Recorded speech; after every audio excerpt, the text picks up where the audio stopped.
And that brings us into session number, where are we, 63.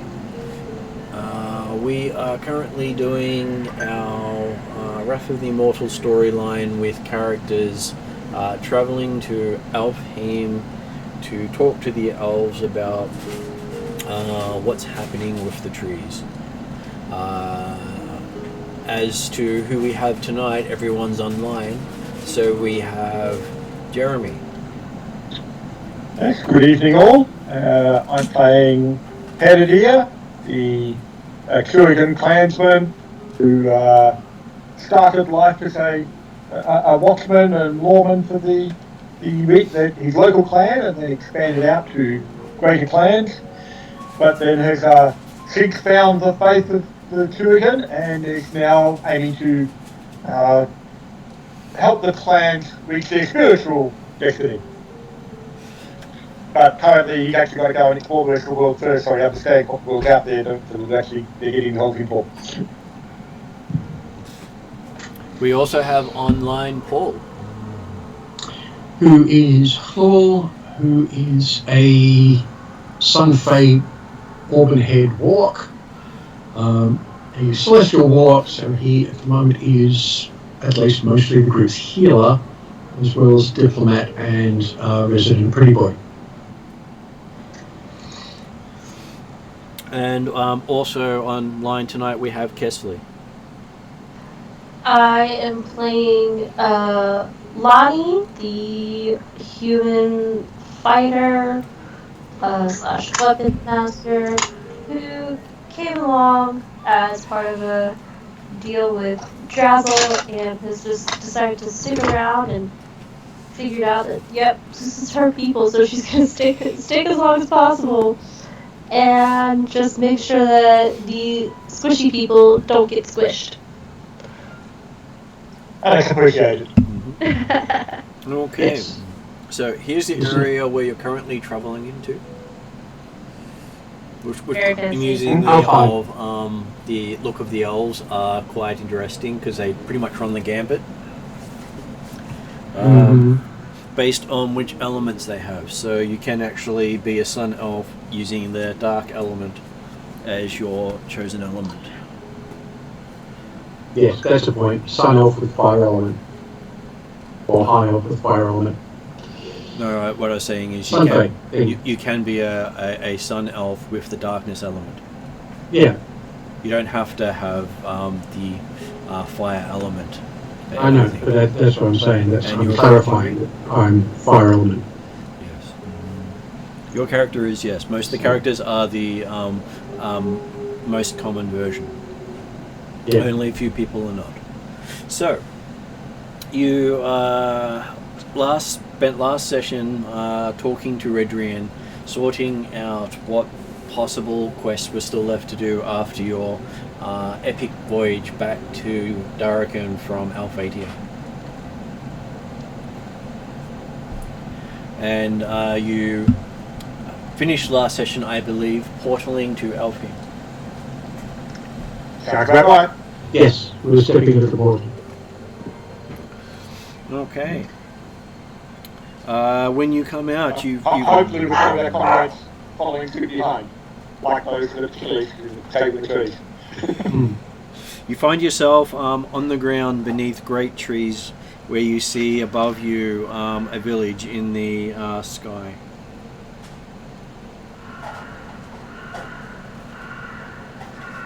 Okay. Not many of you have actually seen the great trees of Alfheim before.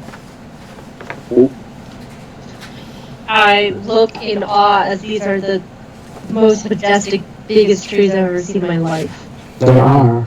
And I think about how many ships these can build.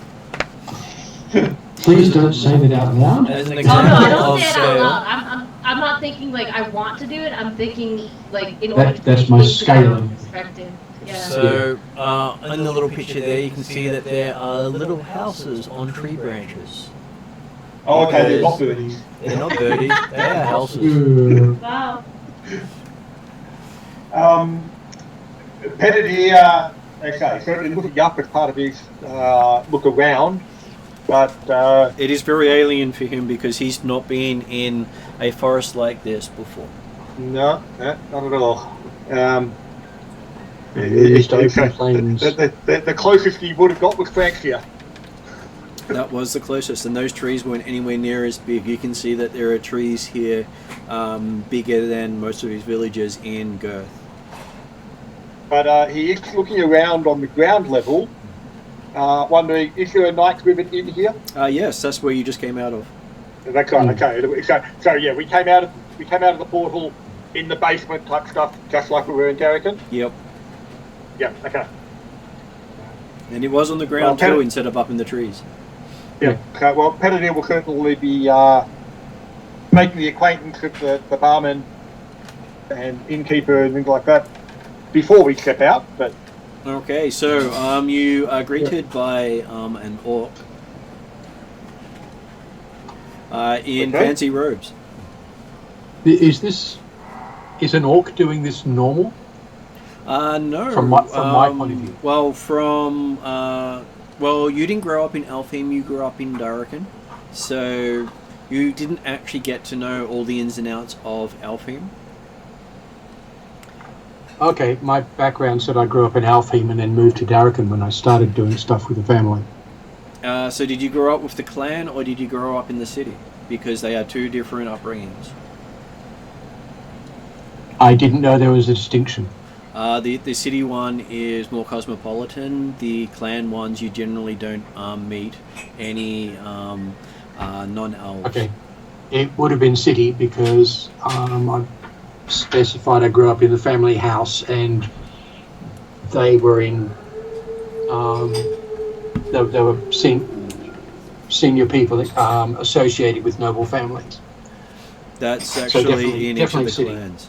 Each of the clan has a settlement where they have that, and they basically raise the families in the clan. So unless you part, I don't think you're part of the royal family, No. royal family's clan. So you probably did grow up in one of the outlying districts. Yeah, which is sort of what I've written, but I still didn't know there was the distinction between city and clan. Well, the elves disdain the city living. This is where the tourists come, and the people who live here are looked down upon by the other elves. Does that change where you want to grow up? It does change, because if the cities are solely for external consumption, then I was doing stuff there, but I didn't grow up there. Yeah.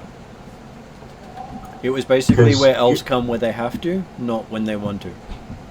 Yeah, and I'm trained as a diplomat. That's basically where I work. Mm-hmm. That's why I ended up in Darrican. Okay, so you running into orcs is not that common. Yep. It would basically, maybe you may have seen one, if you were lucky, because orcs aren't allowed up the trees. Right.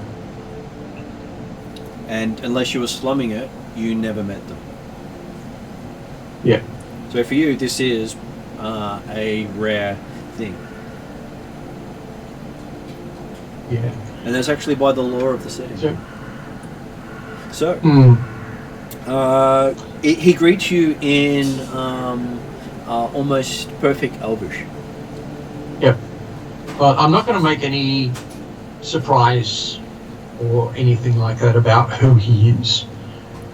He's dressed appropriately to his present position. He's being polite. I will treat him as anyone else. Okay. I will do my job and be a diplomat. But it is a startling thing for you. For the others, they don't know anything better, so they agree. But it is probably the first time they've greeted what appears to be an educated orc. Yeah. It's distinctly unusual. I'll be professional.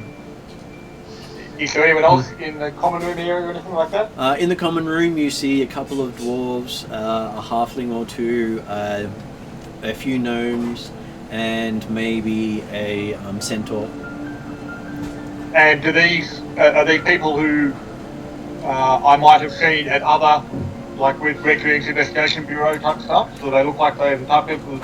I recognise some of them as, oh yeah, they work for Recreation as well, or are they completely unknown basis? A couple of them, yes, but most of them, no, because you think this is also where some of the unwelcomed people come because it's more comfortable. Yep. Mm-hmm. I'm welcome in Elfon, you mean? They found themselves a bit out of place here in the Elven Forest. Makes sense? And then obviously, yes, when he goes out, you'll get the, oh my god, look it up. And you also get to see that the outside of the building seems to be stylized differently than the one you went into. So it has got some artistic touches done to it that's not on the Darkin building. Okay. So it's not an identical copy. Well, I'm assuming the top tier one wasn't actually identical either, was it? No, Same it was. Layout, design. It was very much so, except that it was newer. Okay. You'd think the halflings were more practical and just put it together, whereas the elves couldn't put it together without changing it.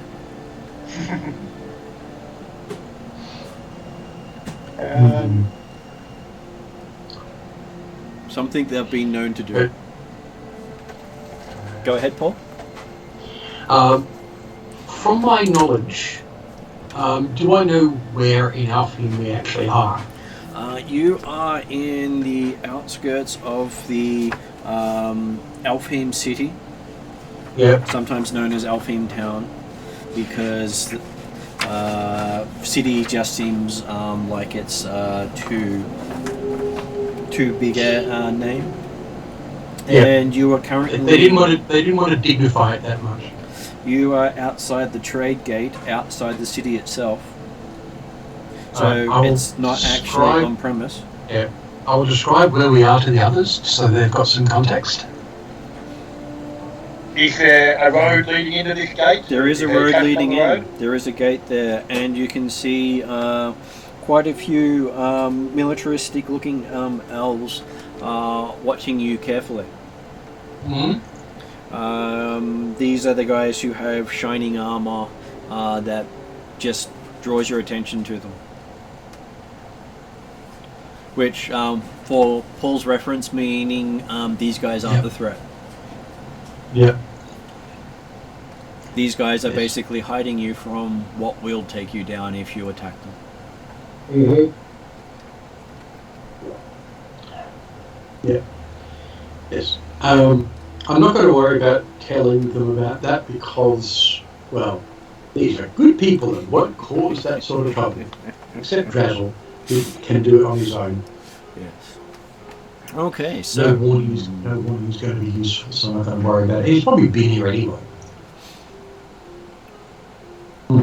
And you see that between you and the trade gate is a nice line of people heading up. You notice that there is one line for elves and one line for non-elves. And I can't take these people in with me, can I? You can, because you are an elf. Okay, so... when you say they're heading up, are we talking like, obviously I'm picturing a road on the ground leading to a bit of a fence and a gate type stuff? There would be a ramp. Sorry? Imagine that there's a ramp going up to the gate and that the city itself is elevated above the road to give it more of a defensive position. Yep, okay then. And beyond the gate, it appears to like the ramp just keep going up or no, there are lots of tree trunks rising up inside each of the tree trunks. Let's see if I can actually get a... each of the tree trunks about 150 feet in width. Mm-hmm. Scattered throughout the city, rising above it. Okay. Each of them rising probably about 400 feet. So the upstairs of the city is for elves only. And I do hope we don't hear the howl. And the downstairs is where elves conduct business with outsiders. They have a district for Minrothad, for Karamikos, for Rockholm, for Darrachin, for the Five Shires, for random lost souls, and for the Phaeacian Empire. So the refuge is for the random lost souls. Sorry, random lost what? Random lost souls, as the elves refer to those who are staying with them who don't claim a nationality. Okay. Or at least don't fit into any of the above. Well, yeah. Yes. Unassigned refugees sort of thing. Or stateless travellers. Yep. And there's also an Orc section, an Alphatian section. So the Alphatians actually have an area here. I was going to ask if they had one here, but I figured, well, I was tell yet. And a Galantry section. So besides that, there are purely elven areas known as the Artisan, the Business, the Ruling, the Purveyors, the Warehouse, and the Hill. So there's only one gate that travellers from outside Alfheim can enter and leave by, unless they're accompanied by an elf. Yeah. But there are another three gates leading deeper into the country. Yeah. I'm assuming that this is sort of Cluel giving us a bit of a basic rundown of the city when we were sitting in the common room at the before we step outside. Okay, yep. Yes, including drawing a map on the table with some of the wine with my finger. And putting out a few salt shakers as the various trees and things. Exactly. Okay. So, as you walk up to the gate, you do see big arcane wards start to flash up around the gate entrance. Mm-hmm.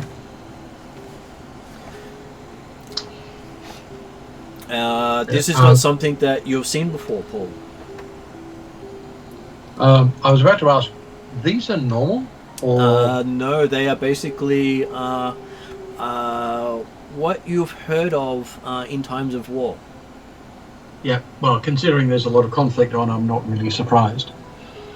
But it's clan war. Although, It's the runes Okay, that so- indicate a clan wars are in danger of happening. Oh. because like we weren't aware that Alfheim itself had been involved in any wars yet. Obviously, but there's a lot of disgust and unrest in the world. But Part of the problem is, part of the problem is Alfheim is in the middle of a lot of these things, so it's got to be prepared, even if it's not participating.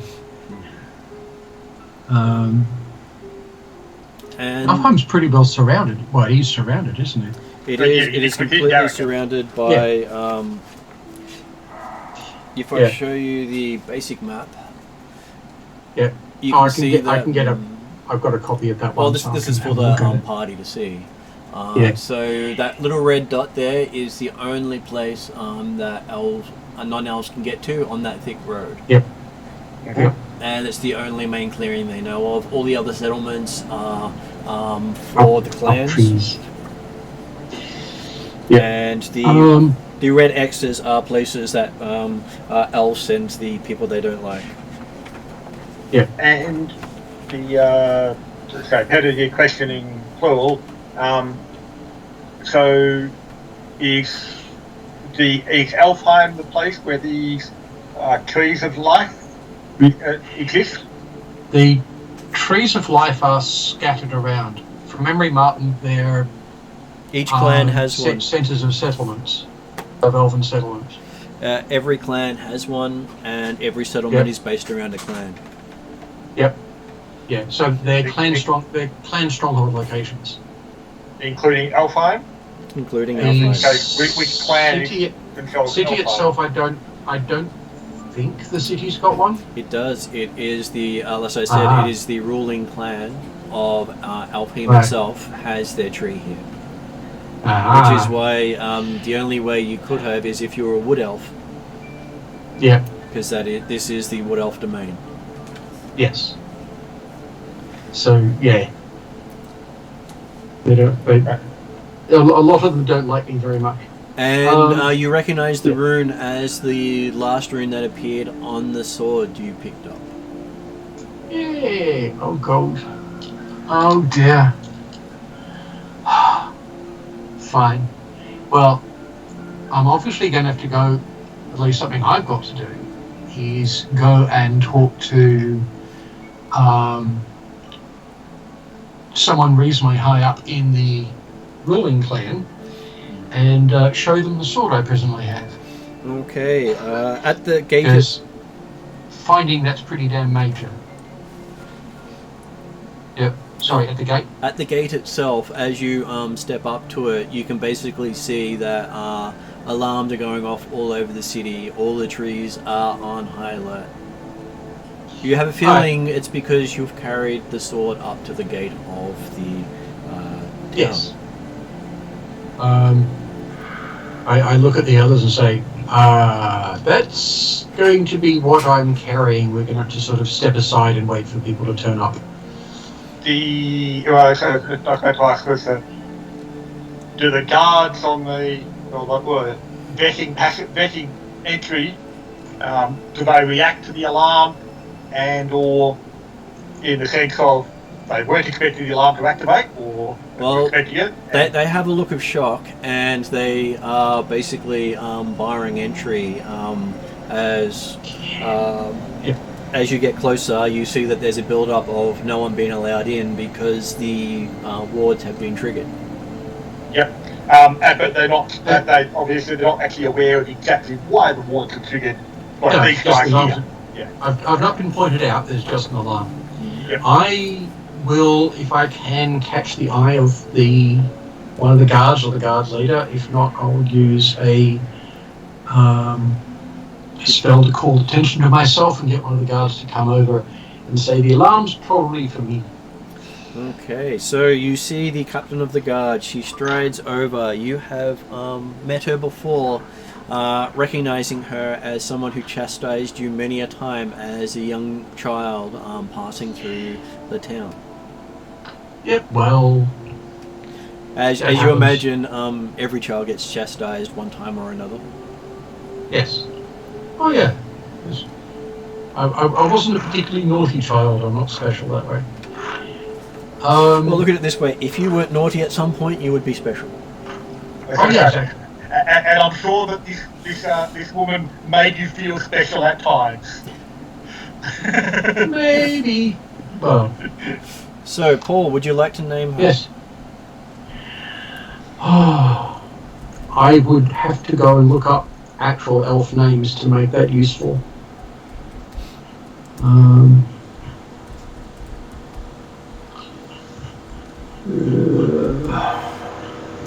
Because I do ask people this and I do make them ongoing that way.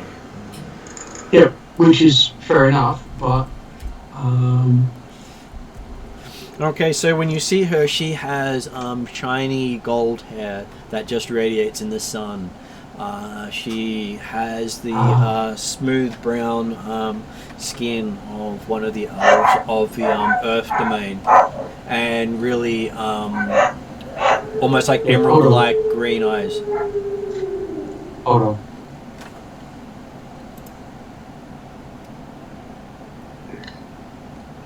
Sorry, I had to tell my dog to shut up because I only heard about half of that because he was barking. Okay, I'll repeat that. She has shining gold hair with a nice brown skin, showing she is one of the Earth type elves with brilliant emerald green eyes.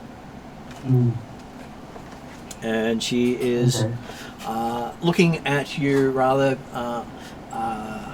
suspiciously, considering you've just admitted to being responsible for triggering their wards that she didn't even know they had. Yeah. Along with the fact that you're accompanied by some rather susceptible looking people. I don't think she's really taking much account of the rest of you because you're not elves. You have a feeling she's less troubled with who you're travelling with and more troubled that you've set off some ancient wards. Yes. Okay, her name's Valanthe. So Valanthe.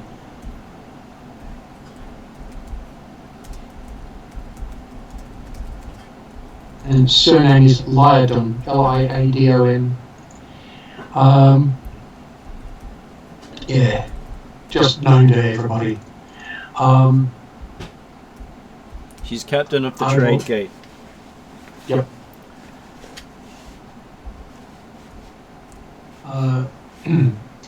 I motioned her to sort of get away from the various other peoples. I need to show you, that's why I called you over, I need to show you why that alarm went off. Also, have a look at the bottom root, or the lowest rune on the board. Yep.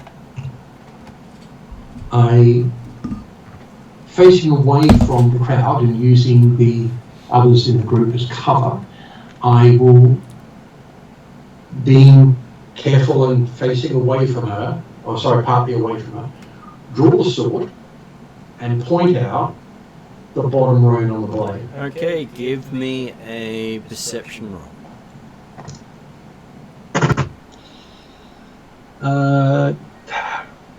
Total is 17. Okay, so Could be better. that's okay. Could be worse. Oh yeah. So with that Fair enough, 17, would everyone else like to make a perception roll as well? Because you do get to notice things as well. I'll go ahead and roll. Just so Paul can see some variation. I yeah. got a how about the perception? Yeah. 22. Perception 26 for me. Okay, so Paul, apparently you're not really noticing as much as the rest of your party right now. As you pull the blade out, you see it come to light with each rune lighting up in sequence as you pull it out, and it seems to put out a tone that you've not heard before, almost like a challenge. You've not actually heard that either before. So what the others see is that the wards themselves, the runes seem to go up the side of the ward that match the blade, and the barrier itself also intones the same tone that the sword does.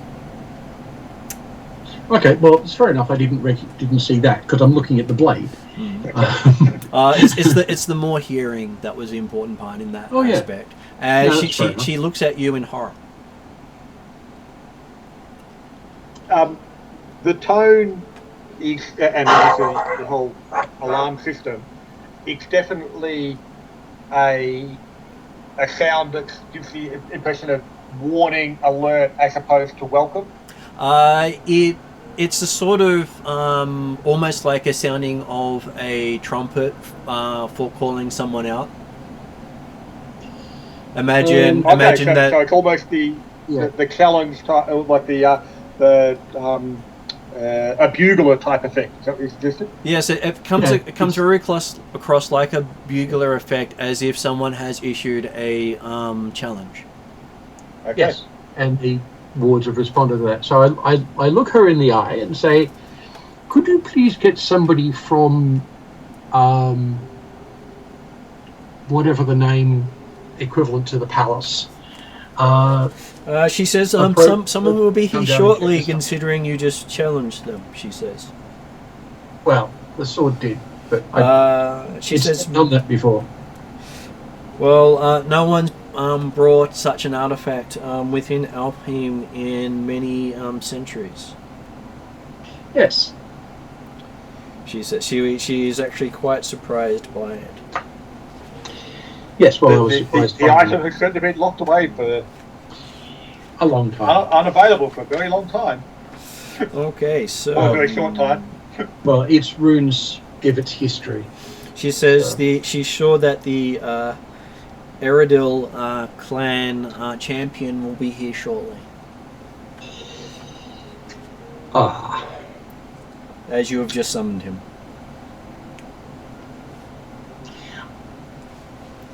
I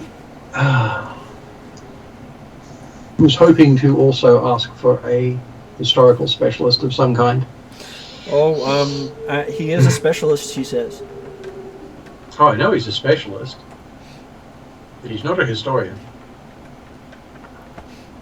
Okay. Well, he's a very specialised historian.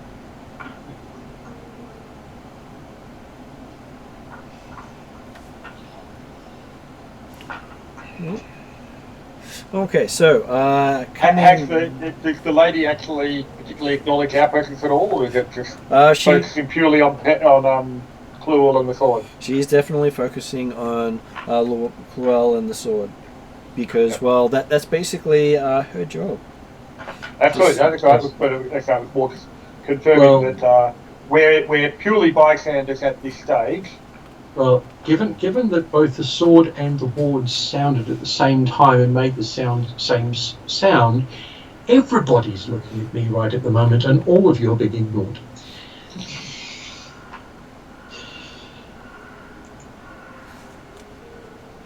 Okay. Because everyone's going, what the friggin' hell was that?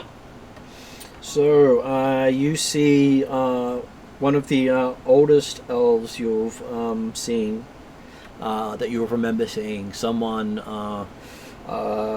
who basically the rest of Alfie steps aside for, coming out the front, the trade gate.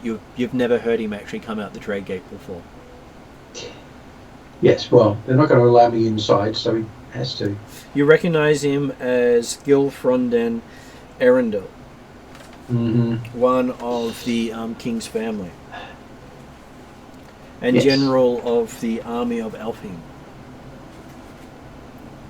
Yes, and here's little me. And he's bearing a moonblade at the moment that is chiming a similar noise to yours. You see it has 3 runes on it. Yep.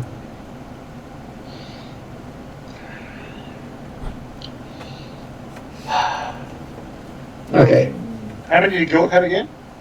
7. Quite right. Lonnie will quickly just give you like quick pointers. It's like, okay, remember you gotta parry to all the social. No. It's not okay. If it. Oh no, Lonnie's gonna give you the surprise anyway. Oh yeah, it's Lonnie's job. I look Lonnie in the eye and say, wouldn't it be better if I just ran? I think he might be a little faster than you, despite his age. I'm also not certain that would achieve our goal coming here. Yeah, I'd survive longer. If I get into a fight, I'm dead. So it doesn't really matter much. Well, you are the smooth talker, so I think you Yes, need to exactly figure out right. how to talk. Oh yeah. No. The whole point is to not get to swordplay. Okay. If you get into a fight, then our mission is dead. Well, yeah. Okay. This is where we sort of persuade the swords to talk to each other and come to an agreement. On the champion's blade, you said he has 3 runes. 3. Are his runes lit up too? They are lit up as well. Yep. Because it's active. Yeah, one of the things, if you remember what Martin was telling us when I was first looking at this and doing some historical research from my own memory in it, this is the only sword known with this many runes on it. It's also... Oh, yeah. Okay. I think from memory it's the oldest one. So, Paul, to also put in perspective, you have 13 runes on your blade. Sorry, 13. 13, Yeah. He has 3. Yeah, lots and lots. Yes. So, As he comes towards you, you see that there are archers all over the walls. of course there are. It appears that the army has been called out. Well, yes, because Of course it has. the sword is an invader of this particular realm. Because my sword is not of this one's tree. Okay, so he stands before you and says, "What have you to say for yourself?" I am not here to attack, assail, or infiltrate. I am here for information and also to announce the finding of this moonblade. He looks I will at not it. draw it. And, I'll just touch the hilt. well, you haven't been able to put it away since you drew it. Okay, so He should have challenged it. Wasn't going to he wasn't going to back down. Jeremy, please. He looks If I at haven't you been able and to put it away, I haven't put it away. Fine. and he says to you, "Where are the rest of your shadow elf brethren?" I'm not a shadow elf, and there was none where I found this blade. He says, "Only a shadow elf can draw that clan's blade." I don't know. I do not know if I have shadow elf ancestry. All I know is that this sword accepted me as I picked it up. He says, Question, Martin. "Yep." Are they? What language are they speaking? Is They are it a dialect speaking- of Elf that Hannity recognises? It is Elven, and it would be the Alfheim dialect, but most people who understand Elven will pick it up rather rapidly. Yeah. It- It's Lonnie does not know it's what's just happening. formalized. Yeah, it's just formalized. Bonnie does not speak elf, so she's just like, I know a fight when I see a fight. Hannity obviously will be standing back a bit with Lani and will provide occasional updates as we're going through as to what he thinks. Because I'm assuming that Hannity probably is almost a Kalari type, because they're probably on the closest to. Oh no, sorry. I suppose Elfheim's the closest to the Darrigan. Yes. I think Bonnie would be looking to Peridot to just give like small updates, just like, oh, he mad. Dressel's happy to give you those updates in simple words. Yes, Yeah. I appreciate Drazzle's updates too. Yes, but it's Drazzle's point of view of it. I like Drazzle's updates; they're entertaining. So All right, go on. he pauses for a moment and says, "You're basically brought war to Alfheim if we take that blade inside." I was not expecting to be able to take it inside. I was going to ask for someone to attend, but the wards responded before I could do so. He will call on the tree keeper and see what they want to do. Thank you. That's what I was going to ask for when I. You see that when I came here. he was basically debating whether or not he actually brought out someone else, and you know that this would be the first time you will have met the tree keeper. Yeah. In all the dealings you've had, the tree keepers only the tree keeper seeks you. You don't seek them. Yeah.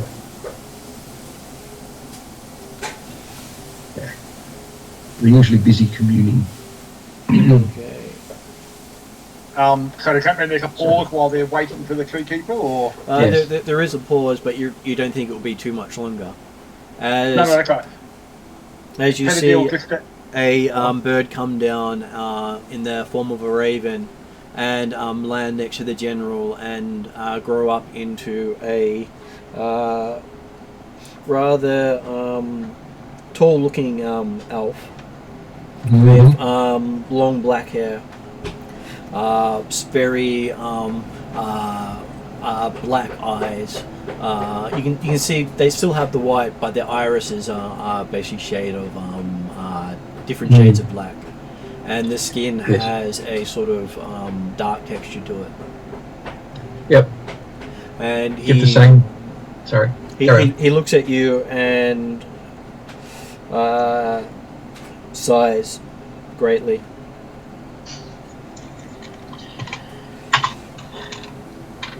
I greet him diplomatically and correctly as I had the general.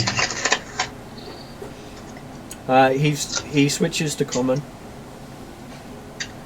which you think is for the so your friends can understand. He says you bring something of a problem to this country.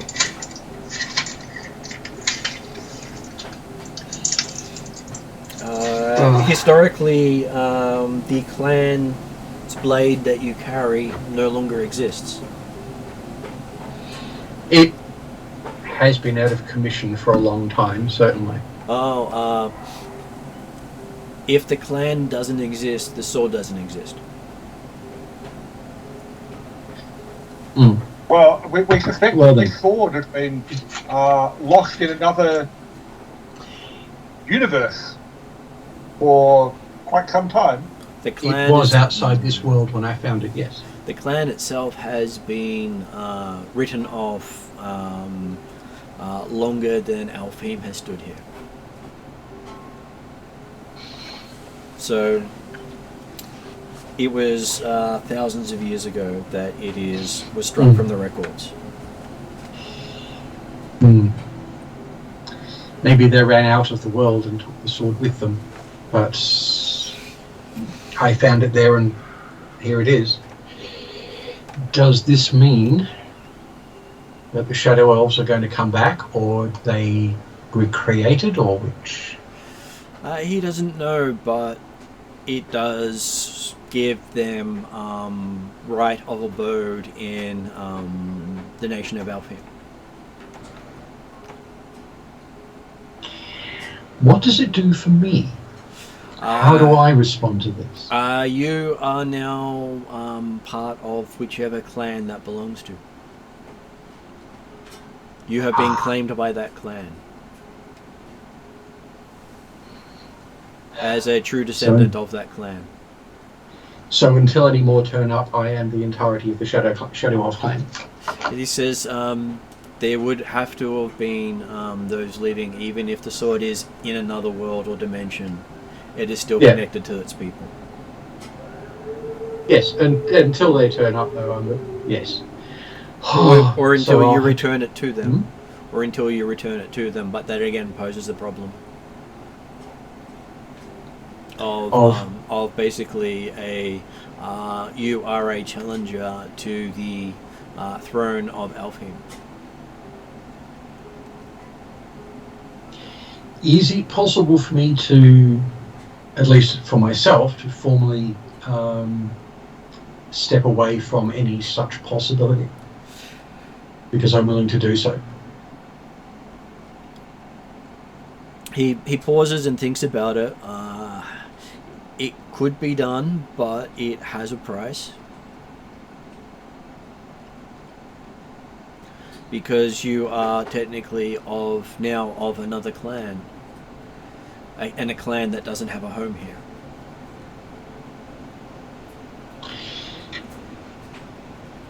The challenge gives you the right to having a home here, if not taking over the country. Yes, so that's what I was trying to avoid. Their tree is here, though, is it not? They do not have a tree. Ah.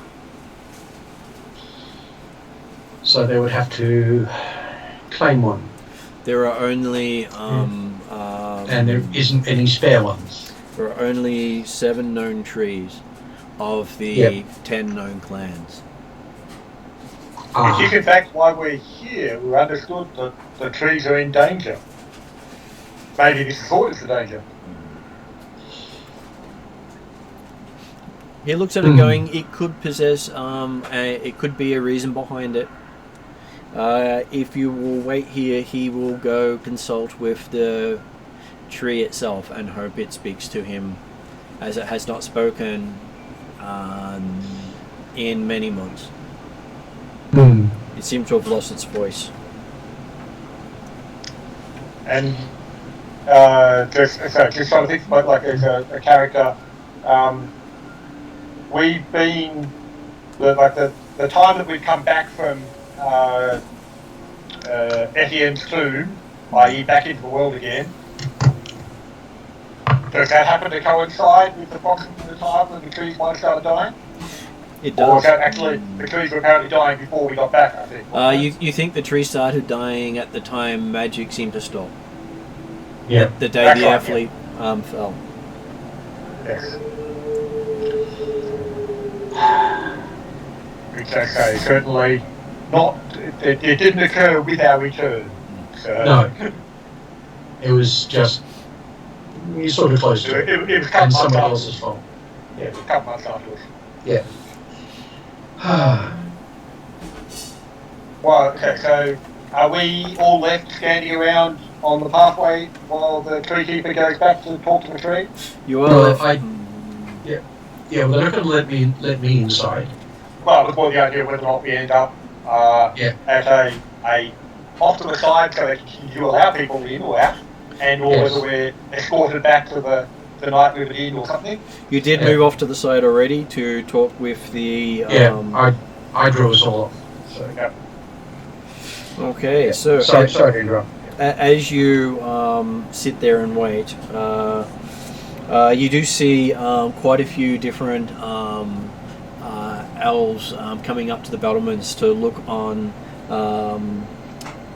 the outsider, as it would be, as everyone is staring at Llewell, even though you'd probably say that the rest of you will probably stand out far more in this town than he does. On the other hand, I've got a sword that I can't presently put away. It's got 13 runes glowing on it, and the same runes are on the ward. It's a bit of a giveaway that I'm not getting inside right now. Pettidy will quietly talk to Lowell and ask,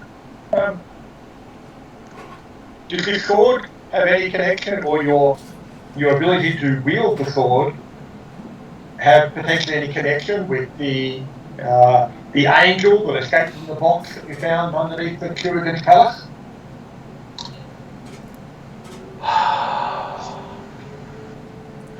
I'm not sure. I don't think so. As a player, I'm pretty sure that was a shadow of back as well, wasn't it? Yeah, it was. Yeah. Yes, it was. That box, I've still got it. Yeah. Do any of the runes on the box, or it was normally written as old scripted like we had down before? They won't match what's on the sword, because the runes on the sword have a very specific purpose, and they're to do with the sword. Unless someone made that box using the sword, which I doubt.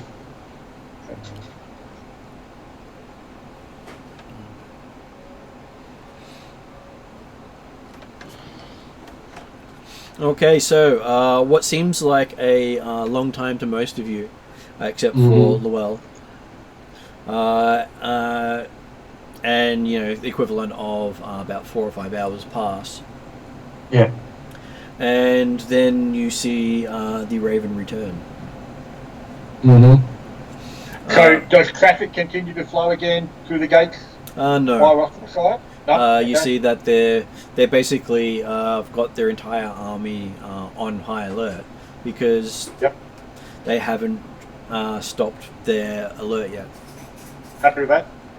And so people are, is the weight continuing to build up, or are people peeling off and going back to the night river inn or something type stuff? People are peeling. Particularly those who are non-elves. Most of the people who've been waiting have gone off to the various establishments outside the gate. Yep. It's not the safest places to stay, but not many people want to stay in line waiting. No. And are we actually under guard at the present time? You do believe you're under guard, but only by the captain of the guard as far as you can see. And obviously all the guys with bows and things like that up on top of the wall. But yes. Yeah, the 1,000-odd archers on the walls would also be guarding you. I think they do actually count. Okay. Yeah, that was more the idea. Yeah, when they'll be the overt guard of hang on, we've got 2 dozen men ringing around us, and we've all been separated from each other and things like that. So. At the moment, there isn't going to be an elf within 100 meters of us that isn't guarding us somehow. Okay, so as the Raven touches down and turns back into the man, you see he is carrying a very old book. I will give Llewell a history check. Sorry, what's he carrying? A very old book. Very old. Sorry. Well, that was nice. 21. Okay, you recognize it as the Journal of Ilsundal. I'm very impressed and want to look. You realize it was his personal diary when he walked the earth. Yeah, that's why I want to look. I'm not going to say so, but hey, he's my patron, so. As he opens up the book, he seems to be comparing something inside it to your sword. Yes, he's just checking on. Yeah.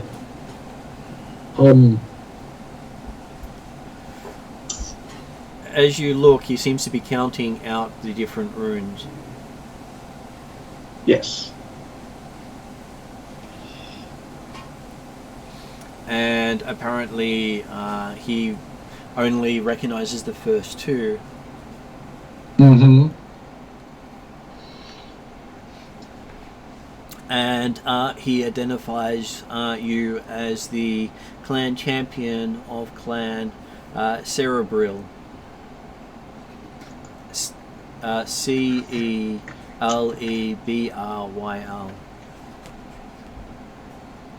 Okay.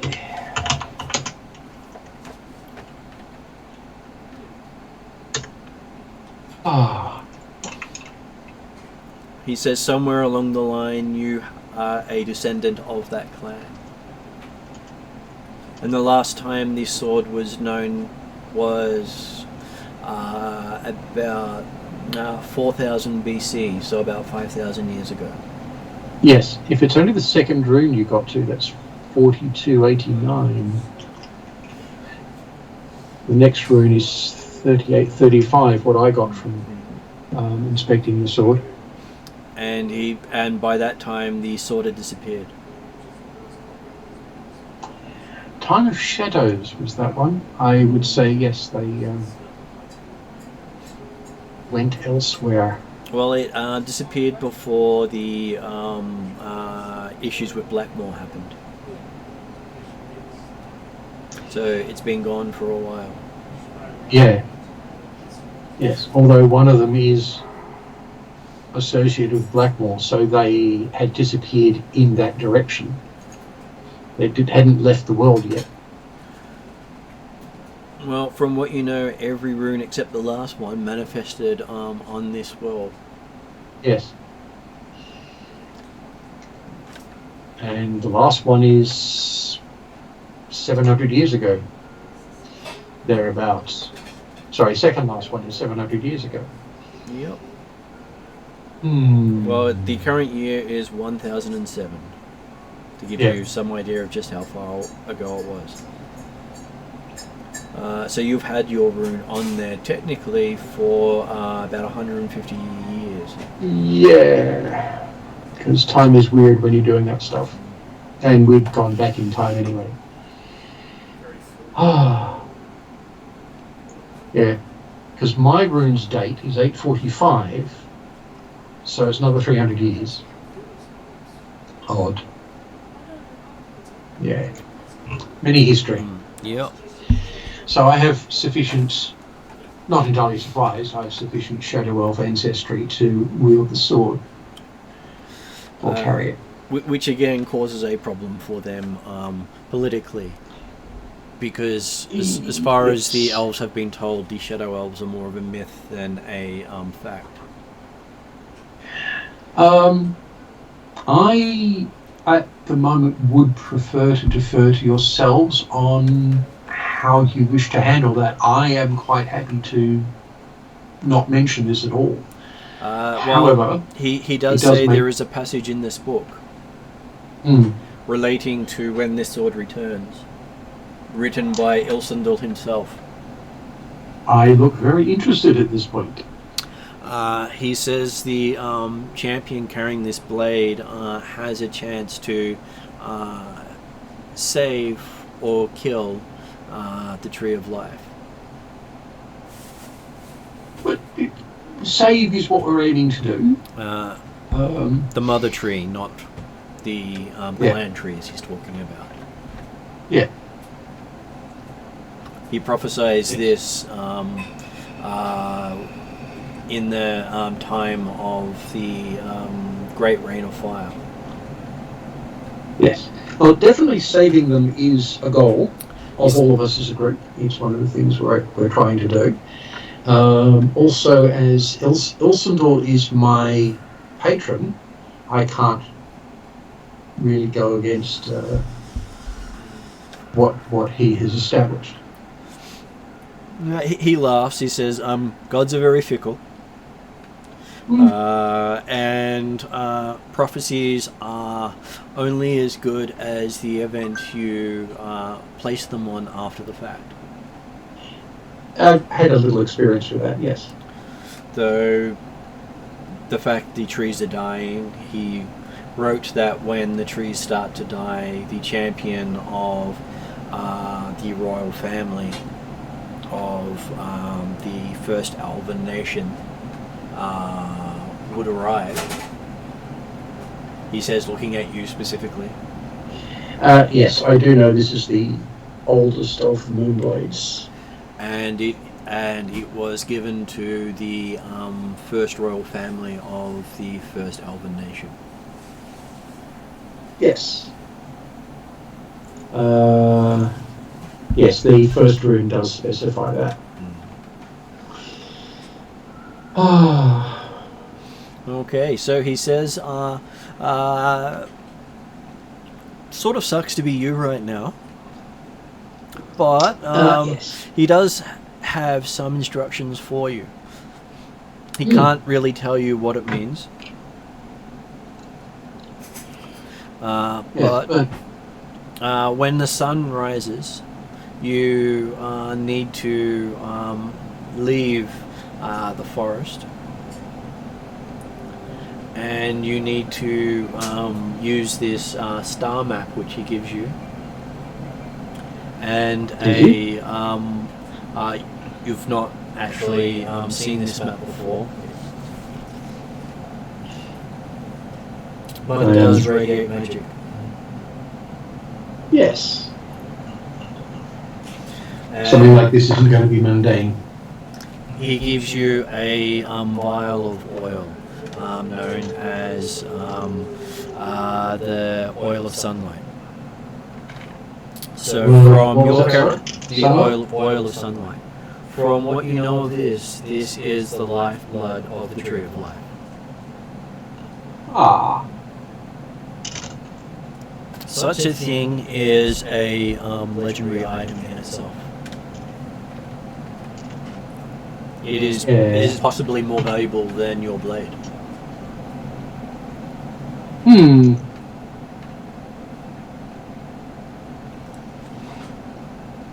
Yes, I will very carefully put that in a belt pouch after wrapping it up.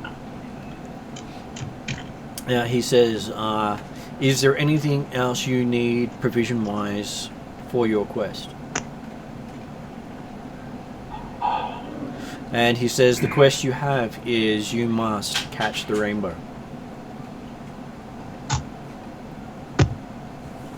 We need to get Skittles?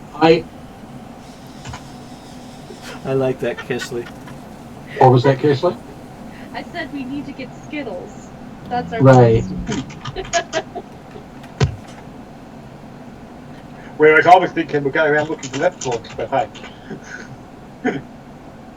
That's where we would want to stay in the forest. If we've got to leave the forest to do it.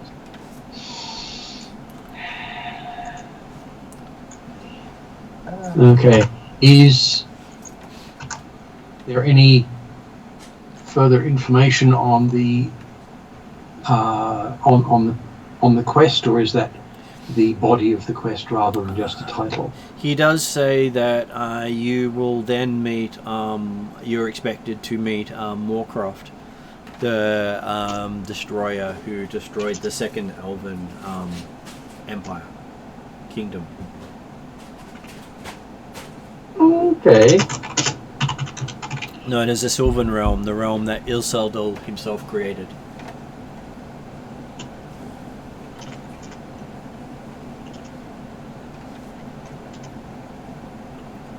Okay, so... Okay, this is making my brain hurt a little bit.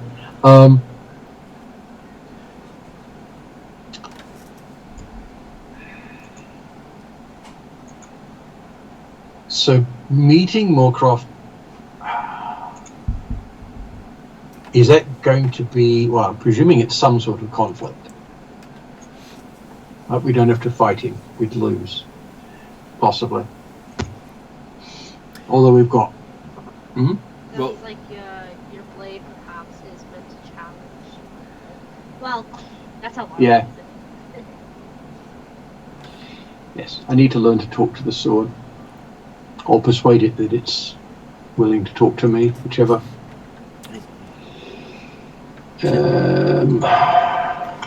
Perhaps that will happen when you truly accept your ancestry. I've got no problem with the ancestry.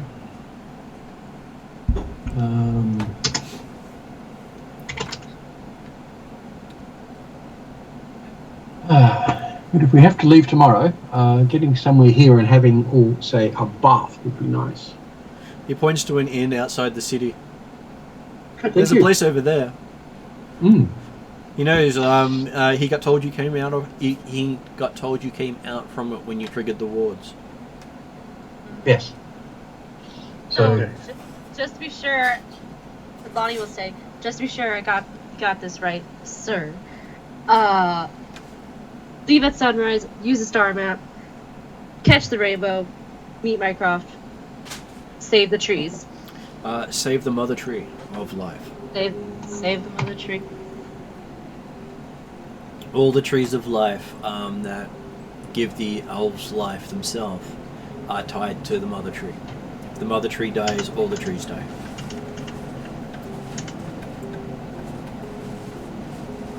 yes. Is the map available for others to peruse at this stage? You can. We'll have a It look. looks something like Well, that. Because Peter is obviously just looking at it and thinking that I'm not certain that we have the transportation appropriate to follow that map. I think the map itself may fix that problem. Though the fact that it actually has dwarfish runes on it is surprising for you. Mm. Does it have a "You are here" marker? No, it does not. Oh. So it's Lonnie looking at it's a star map with Lonnie's background as a sailor. Would she recognize some of the constellations? She does recognize the constellations, and the constellations are dependent on time of year. Okay. So But if we leave it sunrise, we can't see the stars. that Here is- we can. That is correct. Yeah. There lies the problem. Well, it says by daylight. It might actually be worthwhile us going and having a meal, having a bath, change to a new set of clothes, and then just leave straight away. Looking at the map, is there like an X marks the spot of like some kind of goal, or is it just a simple "here it is" kind of thing? You're looking at it. You can see constellations, but it doesn't make sense to you. Okay. Yeah. I Okay. just I have. accept that this is an elf thing. Yeah. So while we're having dinner, I'm not going to stand there and do this. I'm going to have a look at the star map, both sides. See if I can work anything out from it. As you look at it, you get a feeling of to the west, a long way to the west. Okay. I'll tell the others it's giving me an indication westwards. However, We're going for a journey into the west.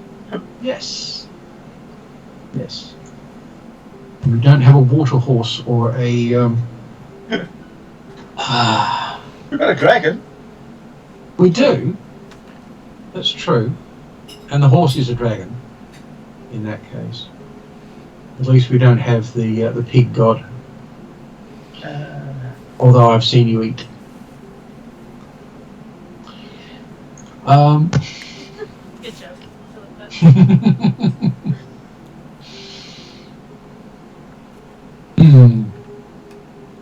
And Dwarven is one of the languages I don't do. On the other hand, I've got an ability that allows me to read any language. So I'll read what the Dwarvish runes say. Well, they basically give you the name of months Yeah. and directions. So you got the compass points, you've got the seasons, you've got their association with the different elements. Cool. I'll scribble out a translation for them into common so the others can use this as well. And the thing is that the names don't ring a bell with you because you've not actually heard those names for the months before. Yeah.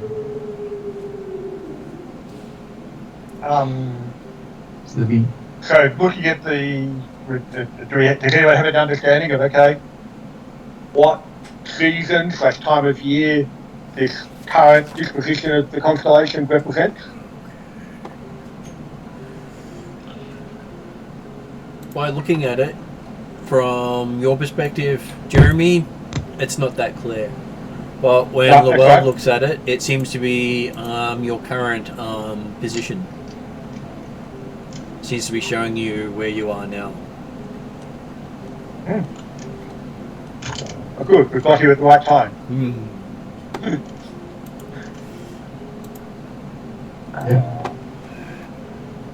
And is it possible, and again I'm not saying that I don't know whether any of the characters could have the other incentives, is it possible to get an understanding of location represented by the star? Like, okay, the map's indicating to the west, do we know, does it give you any indications as to how far west? It said, well, I got the impression of a long way. I'd have to study further to get much more than that. So I will do that, see if I can find out any more. Unfortunately, I don't have any divination spells. Not even as rituals. Just getting us to the right month so I can know where exactly you are in the timeline. Mm. Okay.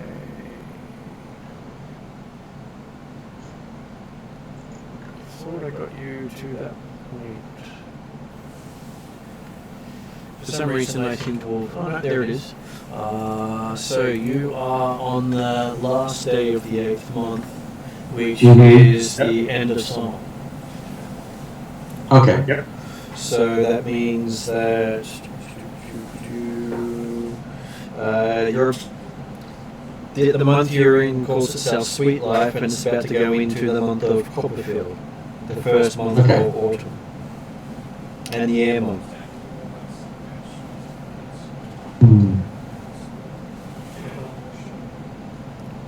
Which has the star signs of the eagle, the manticore, and the centaur. Okay. Yes. So what month did you say it was? You're about to go into the 9th month, known as Copperfield on the star map, but Ambermont to you normally. Yeah. I was just checking because my birthday's next month. And it's the names are unusual to you, considering you've done a lot of history. You have no idea where these names came from. Yeah, well, they're either very, very old or they're going to be old and dwarven local ones. So I'm not entirely surprised that I'm not getting anything from them. They're not even in the dwarven naming convention. I was going to say, is the star map, like all the writing on it that's there, is it all written in Dwarven, or I got the impression it was only part of the Dwarven runes, but it wasn't actually all Dwarven, but is it all Dwarven? It's actually written all in Dwarven. It's just that it's been translated for me, thankfully. Otherwise it'd be like one of the maps I have where you have to by hand translate everything. Yes. Which is what I've just done for everyone else, so... Yeah.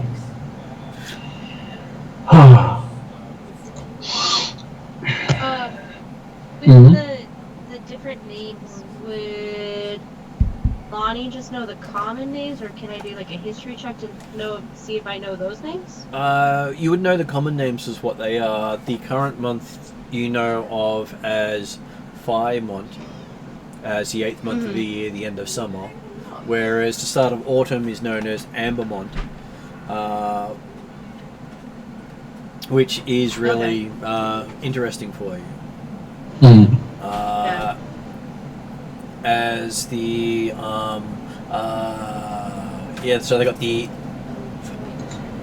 summer festivals are happening all over the various nations right now during this week. Yeah. But most of those festivals are dedicated to the Entropic Gods. Right. All the ending festivals of each season are at the time of the Entropic Gods. So they're the gods of change. Yeah, usually going to be propitiation rituals. Okay. Like, please eat everyone else first sort of things. No, it's more along the lines of honouring that the season has finished and that a new season is going to begin, because entropic doesn't mean evil. Entropic is a entropic is one of the necessity of 5 elements that make up the setting. Without entropy, the world would fall apart. Yeah. So could you imagine if you eat some food and that food does not deteriorate in your stomach because there is no entropy? Yes. Yeah, basically everything just locks up and stops.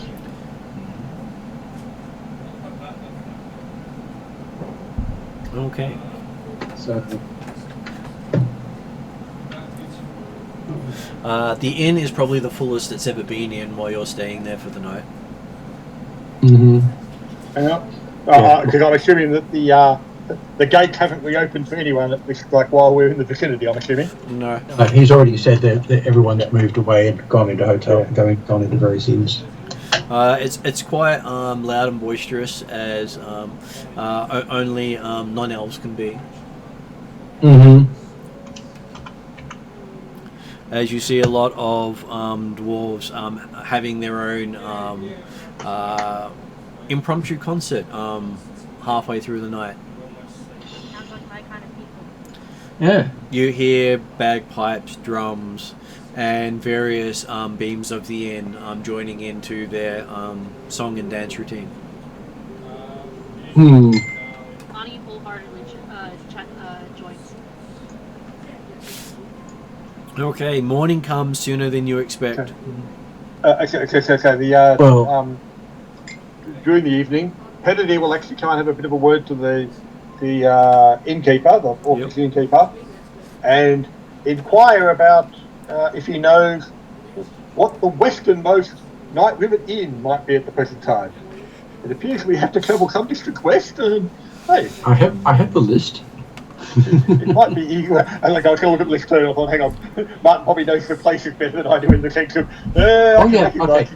From a player's point of view, I will always ask Martin, because the list of the inns, I would have to cross-reference that with whatever towns are on the map and where they are. And it's far easier to ask Martin. I have a feeling that there is a Boreas in it might be the far western, which is still not that far west. Yeah. Okay, so well, there's going to be one to the west that's outside Alfie, so my guess anyway. So the closest one you have is Alcoros on this side of the lake, which is not a huge jump for you at this stage. Because they're still building the other ones, but they are being built at this time. Yeah, well, that was the other thing, is it's getting the dates right on when they're being built, and that's more. That list is more your reference than ours in a lot of ways. Yeah. So having that discussion about the fact that in our course, and then Pettidy will be talking to Clue and say, do you get the impression that the map it's telling you a long way west at the moment, Just you get the impression the map might direct you Well, to get closer. that I'm is one of thinking the things. Sorry, that is one of the things I am going to try and do before I go to sleep, is try and get more information from the map. If all I get is, well, you're going west and it's a long way, then yeah, we just have to go as far as we can. Well, I'm wondering, would it be better to try and go back down to Tothmere and try to get on a boat? If that's where we can get to, then that's where we can get to. So we can see, but Okay, so yeah, I will ask Sorry, Paul Karen. to have a wisdom saving throw. Fortunately, my wisdom does not suck. Ooh, good roll too. Where is character sheet? I really wish this would scroll up when I tell it to.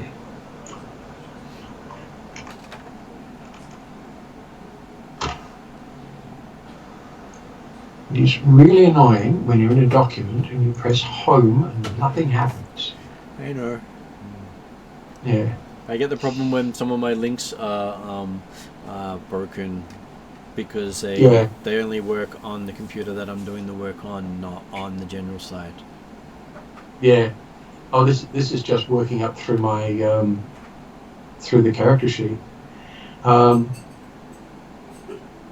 yeah, the 18. 18. Okay, you find yourself dreaming. Mm-hmm. Again, not a usual thing you do. No. But you do find yourself in a glade of a forest and before a unicorn. I bow to the unicorn. It asks, "Why have you come?"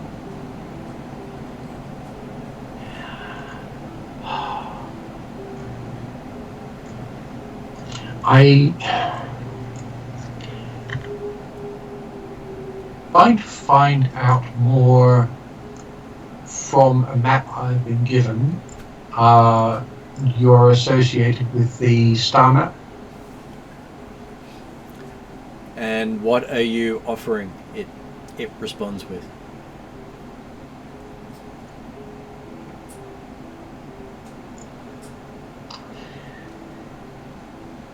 What would be an appropriate gift? What would be a favoured gift? Well, considering you know it too, unicorns are both celestial and fey depending on their nature.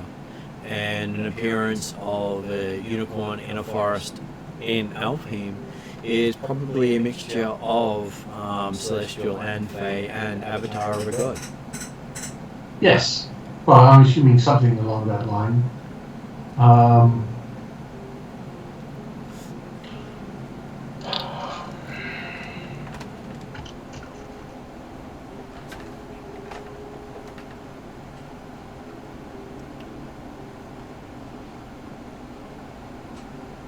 So, what would be appropriate? What is appropriate for your character? Pardon? What is your character willing to offer? That's what I'm asking. I don't know what sort of thing I should be trying to offer. Do I give it my firstborn? Do I give it my left leg? Do I make him some biscuits? Again, right? That's completely an open question like that. It's too open. Right? Because the Fae, some of them will accept anything, some of them will accept only one thing, and it's unique to them, and no one else knows what it is. So that question was actually to it. What would you prefer to accept? What would you accept? It just stares at you, waiting. So to put it in context, unicorns are protectors of the forest. So if I promise again that I'm going to save the life and being of the great home tree, and I'm willing to take that as an oath, would that be sufficient? Or do I need to give it a buttercup or something? I don't know what it's going to want. Okay, so it looks at you with the hesitation that you're having, trying to figure out what to give it. My character may know. I do not. My character may have a list. Well, give me historical references. Give me a religion roll then. Or would it not be history? This would be religion. Okay. Just checking. My religion pretty well sucks. Yeah, 14. Not too bad, but it still sucks. 14. Unicorns have been known to take threats from their nation away. So we go back to me swearing to if you make an oath protect and save the great tree. If you make an oath to the unicorn, you're basically promising yourself to something other than Elsundel, and that's an extra thing you're promising yourself to because you don't know who it represents. Yes, well, that's the other problem. I don't know enough about what this unicorn is to actually offer it anything appropriate, or at least I don't know enough. Okay, I will give you an insight roll. At the moment, all I can do is go, I can promise to do what I can, but I can't swear to anything at the moment. I can't afford to. I'll give and you that's an insight not roll. going to be appropriate. How about an insight roll? That is something I'm actually trained at, unfortunately. Oh, nice, 23. Okay, with your insight roll, you do remember you carry something which is considered a threat to the people of Alfheim with you. Ah, that's a very good point. And it's not the sword. No, it's not. It's the box. The sword per se is not actually a threat as such. The box, on the other hand, is an existential threat for a people that this unicorn is associated with. I take the thing out and say, I give this to you to do with as you wish. I'm presuming you're going to destroy it because to do otherwise would be wrong. It is beyond its power to destroy, but you can remove it from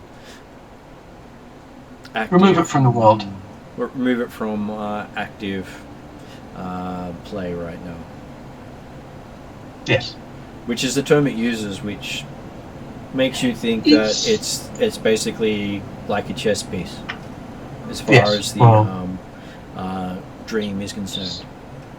Yeah. Well, significant items like, I'm presuming that's legendary level or close to it.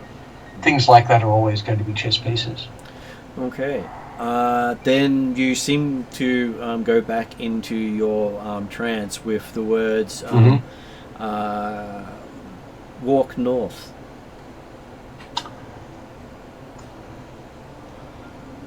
Okay. As you go back, as the dream fades. So I'm going to quickly go to the bathroom while you guys wake up in the morning and decide what you're going to do.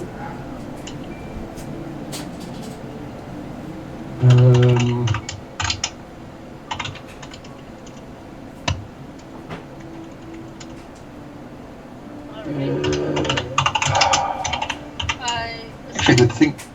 I assume we all meet up together. I'm pretty tired from my night of partying with the dwarves. Yes. It's such. Yep. But if we can take the in teleport thing out of the out of Alfheim, we can leave pretty quickly. Does Will share with Great Air and Lonnie what it thinks everybody else what your dream What I was? got? Oh yes. Oh, definitely. I'm writing down that I've taken notes. I will share this with you. And it does include the instruction to walk north. The thing is, I don't know from where. If it's north from where we are now,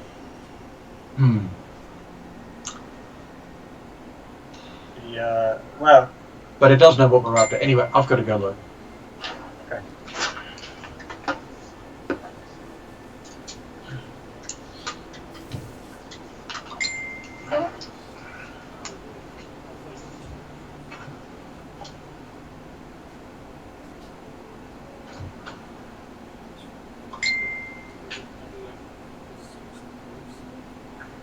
As we're waiting for people to come back, I'll just share that I have my dog just sitting next to me licking my hand. She's great. I've got one of my wife's cats crawling all around me saying, "Pat me, pat me." Yeah. Well, my dogs have been trading off. Like, one will come up here and then have me pet them, and then they'll go back downstairs, and then the other one will come up and have her turn. And they've just been trading off this whole time. So, when you see Lowell in the morning, you notice that he has what appears to be a unicorn tattoo on his forehead. On his forehead? Yeah. Ah, that's great. Paul's actually tucked away from keyboard for a moment too. So you wait, Martin. All good. Yeah, he'll be right back. You know, that wasn't very nice of you, Lani, to draw on his face while he was asleep. Hey, man, if you were sleeping too, I would have done the same thing, but I didn't do that. Well, you'd be hard pressed to make draw a tattoo somewhere on Harry there, because he's already got it all over himself.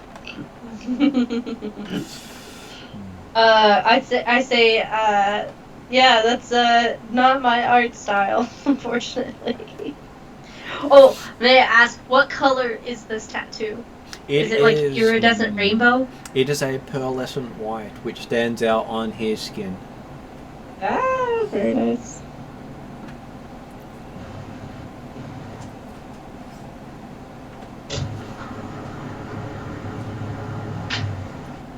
As soon as he comes back, I bet he's not gonna like that.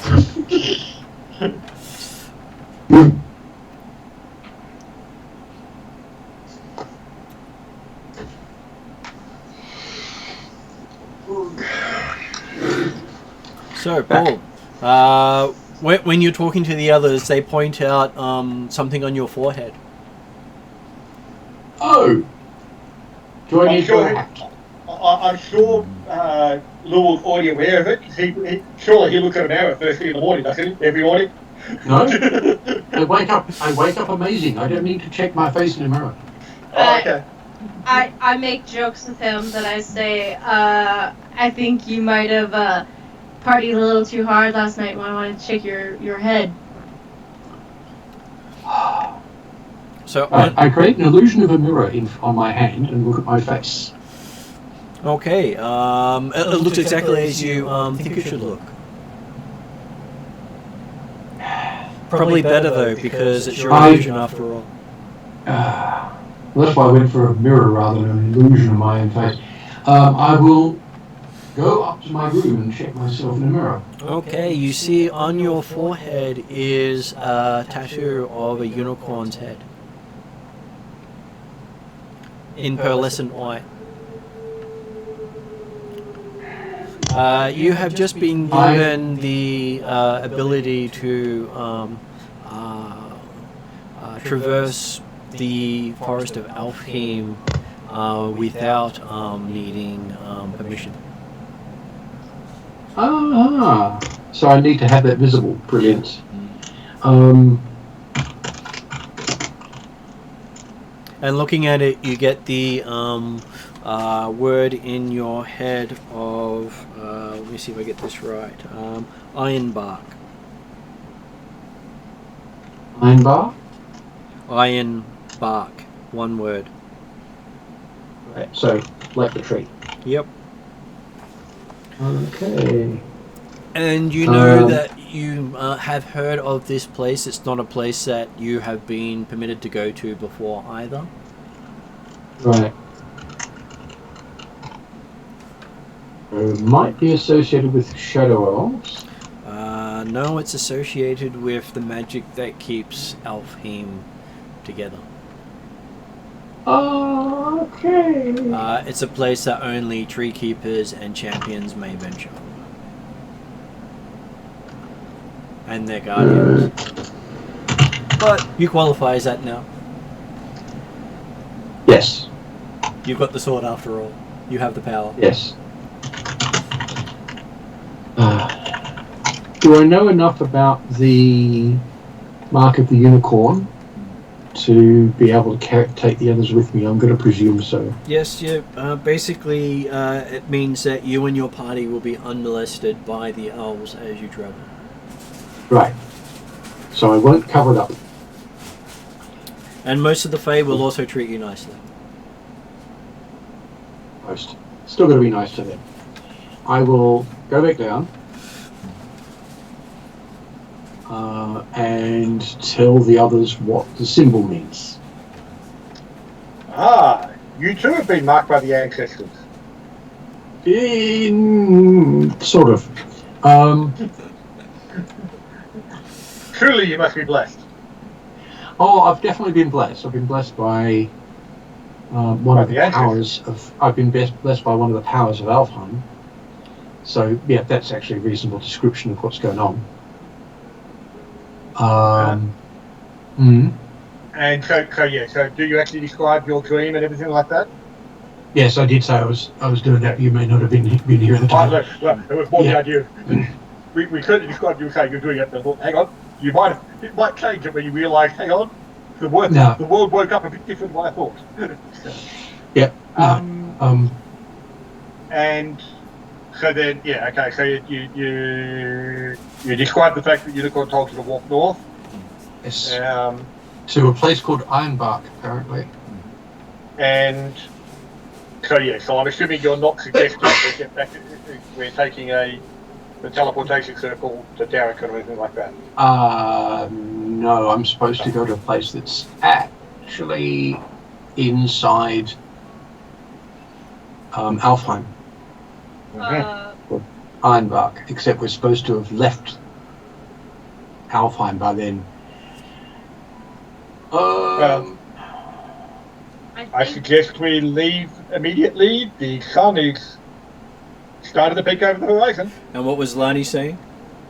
I was gonna say, I think if a unicorn channeled with you and gave you that stick tattoo, I think we should listen to the unicorn. Oh, I think so as well. But asking the champion or the tree keeper for some time leniency because of instructions from the unicorn is going to be something we're going to need to do. Give me an insight roll. Time leniency? For Paul. Yeah. Ooh, 16 on the dice, so it's 22. You have a feeling the you must leave Alfheim probably wasn't in the prophecy because Alfheim didn't exist when the prophecy was written. Yes, that was just a timing that they gave us. But I don't want to break their timing just because someone else said so without telling them. You don't think that has anything to do with the actual prophecy? Him asking you to leave was basically... I know it doesn't. They just want us out of the place. Yeah. But I'm not going to extend that time and break their instruction without telling them. Although, possibly giving them a note through the captain of the guard might work. I'm sure they'll probably come and see you as soon as they see you start walking northwards out of here, as opposed to along the road to the west. Elsewhere. Or finding some other way of getting places. You would also... as that roll for insight, you would believe that you'd be best seen to be following their advice until you head north. And if you then head north, if you leave heading west with the tattoo covered and then uncover it as you head north, you would have less problems. Yeah, okay. Sort of thinking something like that. So I will put a headband on. and we'll leave the most expedient-looking direction. On the road to the west, you mean, as opposed to the portal? Yep. Yes. Because the portal's going to take us too far away. Oh, absolutely. No, they're not. Yeah. And portaling out and portaling back is not going to be useful. Because Ironbark's not going to have one of the taverns in it. And so are you explaining your concerns? Once we are outside the city, yes. Do not want anyone overhearing this. Well, we're effectively already outside the city, aren't we? Okay. We didn't get in. It's associated with the city. There are going to be ears all over the place. Okay. Once we're out and on the road to the west, I will tell everyone else. Ironbark is northwards. The unicorn told me to walk north to go there. We are not going to be leaving Alfheim in the time required, unfortunately. Well, okay, but when you explain that to Pettidier, he's responding with, well, obviously the unicorn is part of the quest, and therefore the direction from Alfheim is irrelevant. Oh yeah, of course it is. So when we come out of the tavern, unless you actually stated we're going west. I'm not going to say anything about this until we've left westwards. I already said, I'm telling you this on the road. Oh, okay, so we're not hearing about the dream in the Northwoods. You'll hear about the dream, that you won't hear about, including walk north, but you won't hear about the change to the plan about leaving Alfheim until we're actually on the road. Because there's too much chance of there being ease here of it getting back to the person who gave us the instruction to leave by dawn, or be out of the place by dawn. We probably still won't make it anyway. Certainly. Okay, from Petitier's perspective, the direction for Alfheim about leaving by dawn, as far as he's concerned, is completely irrelevant. You've been given higher directions. Yeah. I've already said. Finished. So therefore, when we walk out, unless you've actually stated we're going to go west along the road, Petitier will start to go straight north through the forest. Because I've said we're going to leave west. I'm not going to say anything about going north until we're actually on the road. I've already said that. Except that you said that you were told by the unicorn to go north. Yes, but we're going to walk west first. Because west is quickest out. I will then tell people on the road that we're actually going to be turning right soon and going that way. The thing at this point is, I'm going to have to apologise really diplomatically for changing the timing plans, but yeah, when you get told by a god, you do what they say. The ancestors rarely give such forthright and specific directions. I paid for that with something of sufficient importance that a clear message was gained. Yeah, so Petitier is still confused as to why you're going anyway but north of it initially. Yeah, but that'll change. So how far west do you plan on getting? Probably about 8 to 16 miles at least.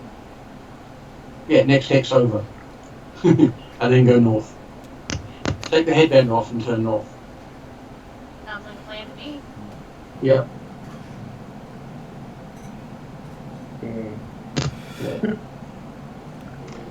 Okay, so you start walking out into the forest. There are cheers as you notice the wards start to fade on the city gate. The further you get away. Yeah. Happy them. And to actually go and do stuff now. So does that mean that the revelry last night was much to try to drown out the sound of the alarms? Pretty much. And no one slept very well.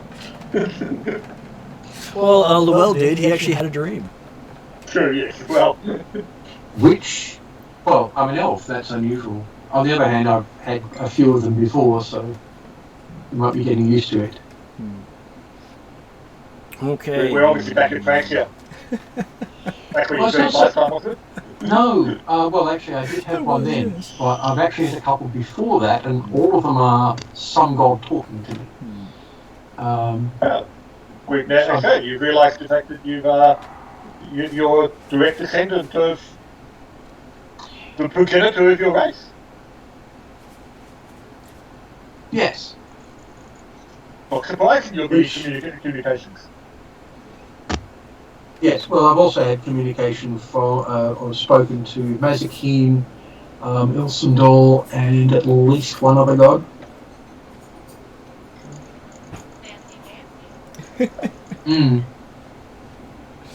Energy can consider this fairly normal.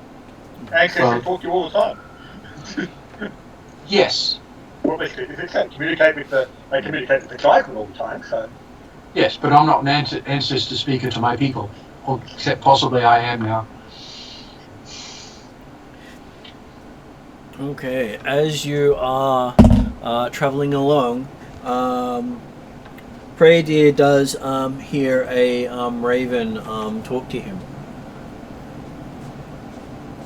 I will. If it's staying in a tree or if it's trying to fly along, I will encourage it to come down and land on my hand or shoulder type stuff to make it easier for chatting. Or if it's wanting to stop in a tree, then I'm happy to stop and talk to the ancestors, in this case the totems. So this is about 10 miles out of Alfheim. Yeah. And the raven warns you of danger on the road ahead. The raven. Well, you think the raven? As you see both Praedir and the raven making bird noises at each other. I look at my raven. Praedir will respond to him. Thank you for the communication. I believe we are planning on leaving the road very shortly anyway. Do you know how far ahead?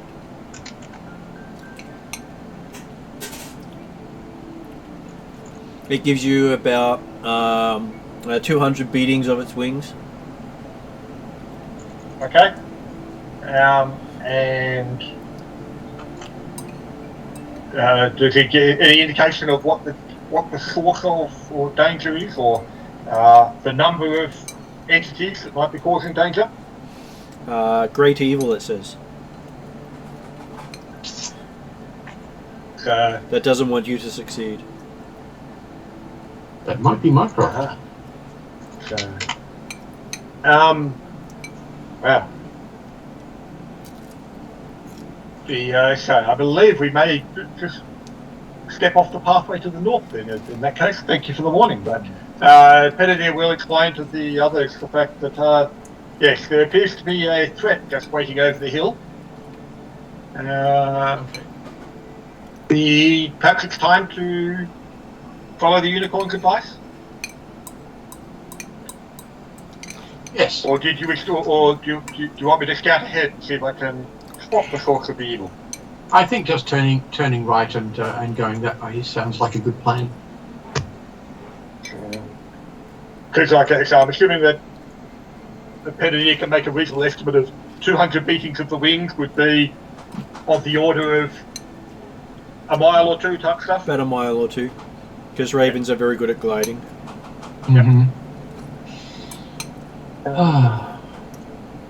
So, yes.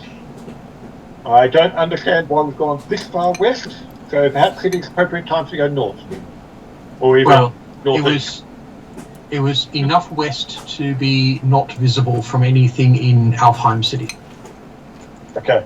On that line then, including lookout towers, which can quite happily see out to like 6, 7, 8 miles.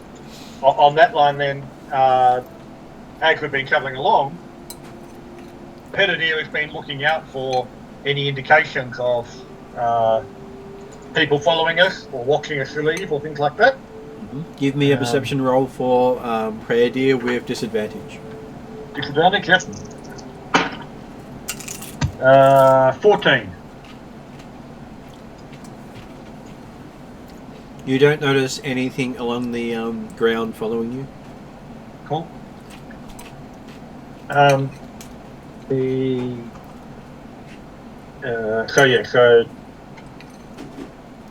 are you happy that we've gone far? There does not appear to have been anyone following or watching us at this stage. Are you happy to go? That's what we're after. Northwards we go. Well, northeast, presumably. We want to catch up as much of our. You still get a feeling of. You still get a feeling of north. Yeah, the place I need to get to, I'm presuming, is well north in Alfheim.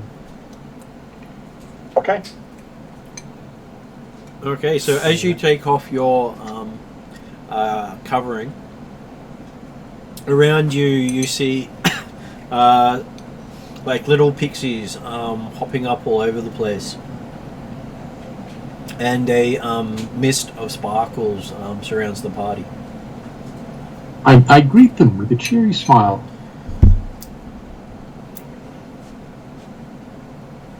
You see right through them as if they're not there. Does Penedy notice or recognise the source of the sparkles? There seems to be some sort of effect centered on Llewell that is obscuring everything within range of him from sight.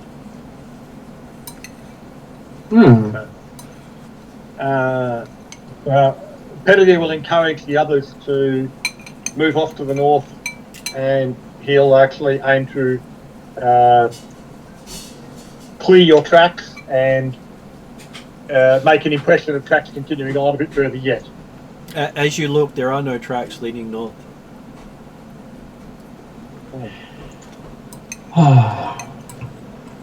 Okay, so I can see through these. Mm-hmm.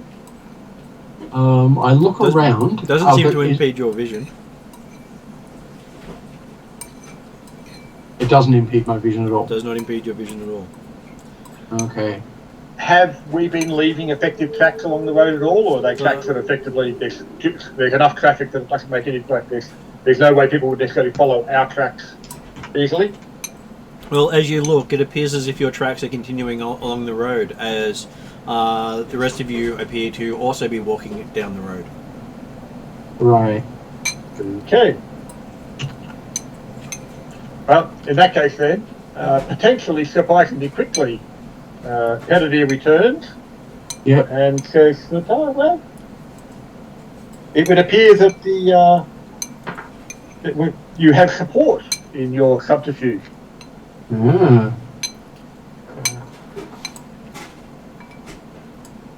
Presently, this mist around you at the present time is covering all the tracks behind. And there is apparently an image of the rest of us continuing along the West Road. Brilliant.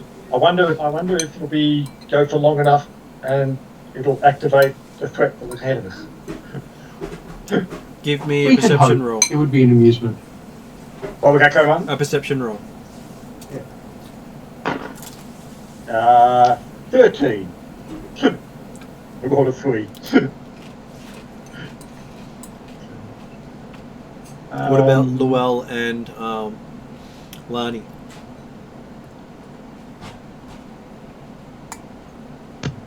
Bonnie got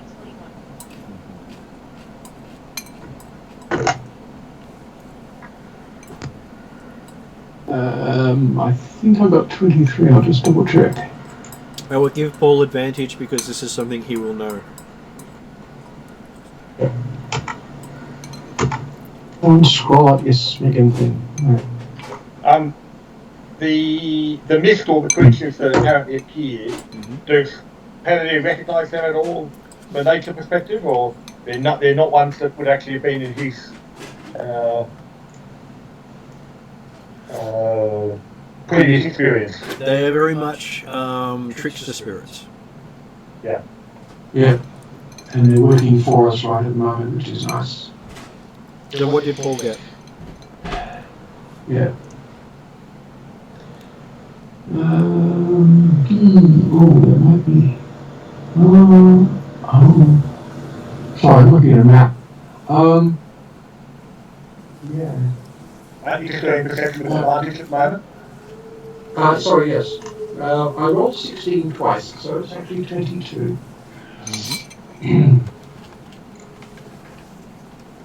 So, with you and Lani, you both pick up a lot of bird whistling signals, whereas all prey deer pick up strange bird whistles. Mm-hmm. Not from his land, so obviously not that important. But Llewell and Lani both identify them as direction and positioning of military movements. I will mention this. And they are very close. Let's get moving that way. Drazzle But I feel like Drazzle puts his fingers to his lips. Yeah, okay. Certainly. I whisper. Let's go that way. I point. Is the closest of these movements to our left now? Left, is it? I think we've gone west, north. Like, okay. Is it likely to be the evil threat from the west that the Raven talked me about? No, but... Or is it all around us? Lani and Llewell hear it all around you, whereas you're not quite sure where the threat is. Yeah, I had with that. Because noting their trickster spirits, Penanier is actually concentrating on ensuring that they're staying in the northward direction as opposed to being led in circles. Okay. As you're looking around, you do notice movement. Okay. Well, I motion for people to get into cover. Yep, okay. Obviously we'll go for hiding. Drazzle's just sitting there next to his cart.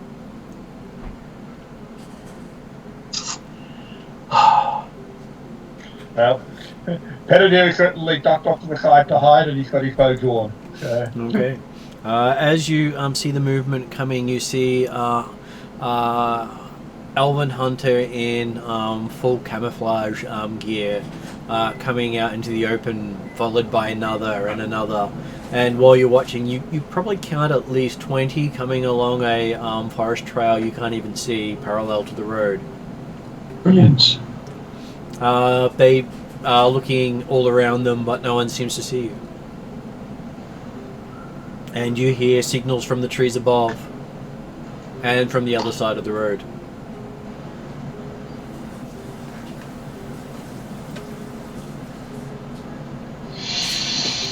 And you think you were being followed by a full war party. Yeah. And the basically pixie concealment is hiding us from them. And by the look of them, they weren't sent to escort you out. No. They were to make sure that we weren't around.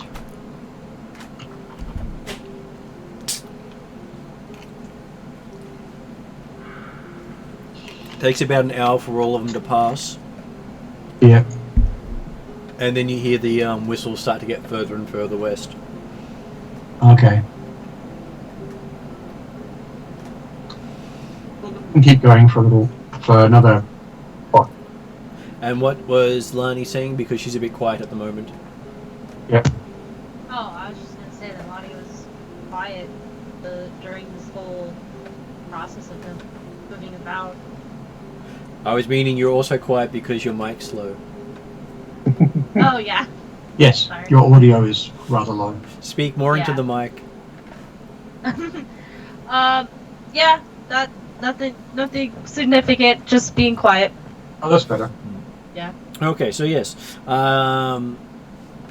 You continue on, and as you continue on, you see Drazzle looking off to the west, looking thoughtful.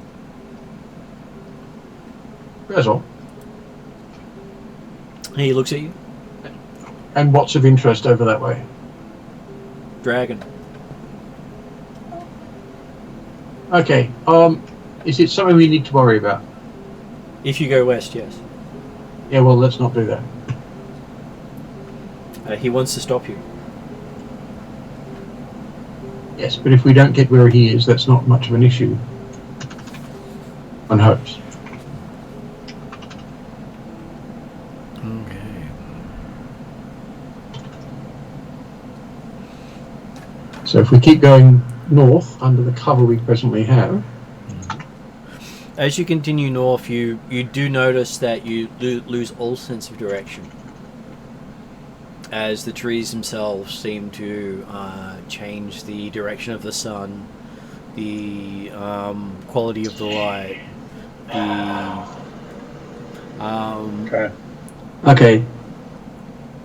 the feeling of where you're going seems to disappear very quickly. And every now and then you come across sites you didn't even know were in the forest. You encounter 5 werewolves going past in hybrid form. And we're still covered. Yep. You're still covered. Well, certainly, sort of because initially Pettidier would have been leading the northward direction type stuff. If he starts to feel like he's losing that sense of direction, he will aim to only be like 10 feet in front of Grazel's cart or whatever. Yeah.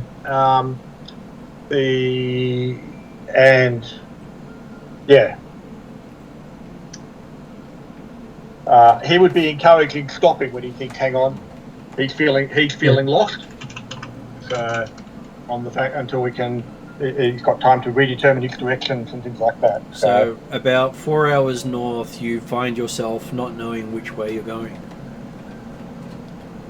And you see a glowing light coming towards you in the woods. I wait for it to approach. Okay. You see a sprite about a foot tall. I bow to it. Coming over to you saying that the old king has summoned you. Certainly, yes. Sorry, what do I know about the old king? Nothing. You've not really gone into the Fey side of things that far. That's normally Eledrin territory, and the High Elves, while deep in their magic, didn't actually delve into the blending of the worlds. No. Basically, as soon as Pettidier is thinking, he's not finding a north point at all in his mind, like his thought process, he'd be encouraging to stop for 10 minutes to cast a ritual of guiding star, so therefore he can get direction again. Which probably led us to the sprite. But I'm suspecting that the spell probably doesn't work effectively. When you cast the spell, it seems to point at the sprite. Well then. Mm-hmm. In theory, the spell against rather than being a specific guiding star, theoretically, it makes I know where the cardinal directions are and things like that. And all, so, yes. And basically, as far as your brain's concerned, as the sprite moves around you, north seems to shift as it moves. That's really messing with your sense of self. Yeah, as I said, I'm feeling the spell does not work effectively. Oh no, it is pointing to what it believes is north, but north keeps moving. Yes. The sprite is lying to your spell. It is the source of north right now. Yeah. And as you're watching, you notice a bunch of flowers sprout out of the top of Drazel's head. He looks confused. That looks really good, Drazel. Drazel, he looks pretty. Then he picks one and eats it to see what it does. Does the sprite actually communicate at all? all it said to you was that the old king. Old King wants to see us. Yeah. Come Well, to. lead us to him then, please. Okay. As you travel, you have small little accidents along the way, such as for some reason both of Luell's legs somehow were facing the wrong way. Mm-hmm. Yes. Trixie thinks it's a defense, very useful. Actually, his feet were pointing backwards to his head. Pretty much. For a moment. That's not so much an accident. No, it's not. And for a while there, Lani's eyes were staring out of her hands. So, like, I was seeing from my hand? You were seeing from your hands. Crazy. And Prayer Deer could find that the trees were talking to him. Okay. That's actually... The trees have ancestors too, I'm sure. And they weren't saying nice things. Well, he is carrying the preserved blade, which is bane to plants. Yes, they can probably smell that. Oh, that's a point too.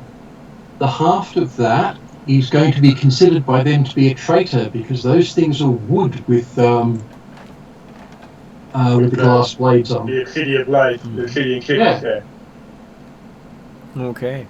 And so after about an hour of these strange, small accidents, as a pixie would put it, you find yourself coming into a clearing right next to a stream. Once you enter the clearing, you see sprites everywhere. Yeah. So as we're going along in that time, the Paladin will ask Lowell and or any others if they know of this old king. Is it a recognition that Paladin is equitable for anything? I don't know enough about the face side of things, so all I can say is he's a fae of some kind. But sprites, as you've seen, have a notable amount of power. Don't try anything here; they'll win. And as you reach the clearing, they say, "Ooh, the old king is here," and then they go completely silent and motionless. I look around for a bigger or more special sprite, or maybe a tree that looks like it's got a face or something similar. Okay. As you look around, you notice that in the clearing. What was that, Jeremy? I was going to say, as a naturologist, does Predator have any connection or otherwise with this old king association? Not from this region. No. Okay. You have not met an old king yet. And as you look into the area, you see 5 dead orcs with their helms bashed in and skulls splattered all over the grass, with a symbol of an evil eye visible on their shields. The symbol of one of the banished gods. Ooh. Basically, it doesn't look like the god of beholders. So they've got a beholders. Yeah, Arik. But does it does it look like that symbol's been placed on their shield after they've been killed, or is it they were actually carrying the shields of that with that symbol? It looks like they were carrying shields with that symbol because some of their blood is splattered over the symbols as well. Yeah. Right. Okay. Okay. Someone tried something on. Okay. Paladin mentioned. Well, I hope none of you followed that aspect. No. And as you are looking at it, give me an investigation roll. I'll leave that to you. I don't do investigate very well. Well, I've got a reasonable natural check. 20. You got a 20, and what did Paul get? Passive investigation is 18. And what about Lani?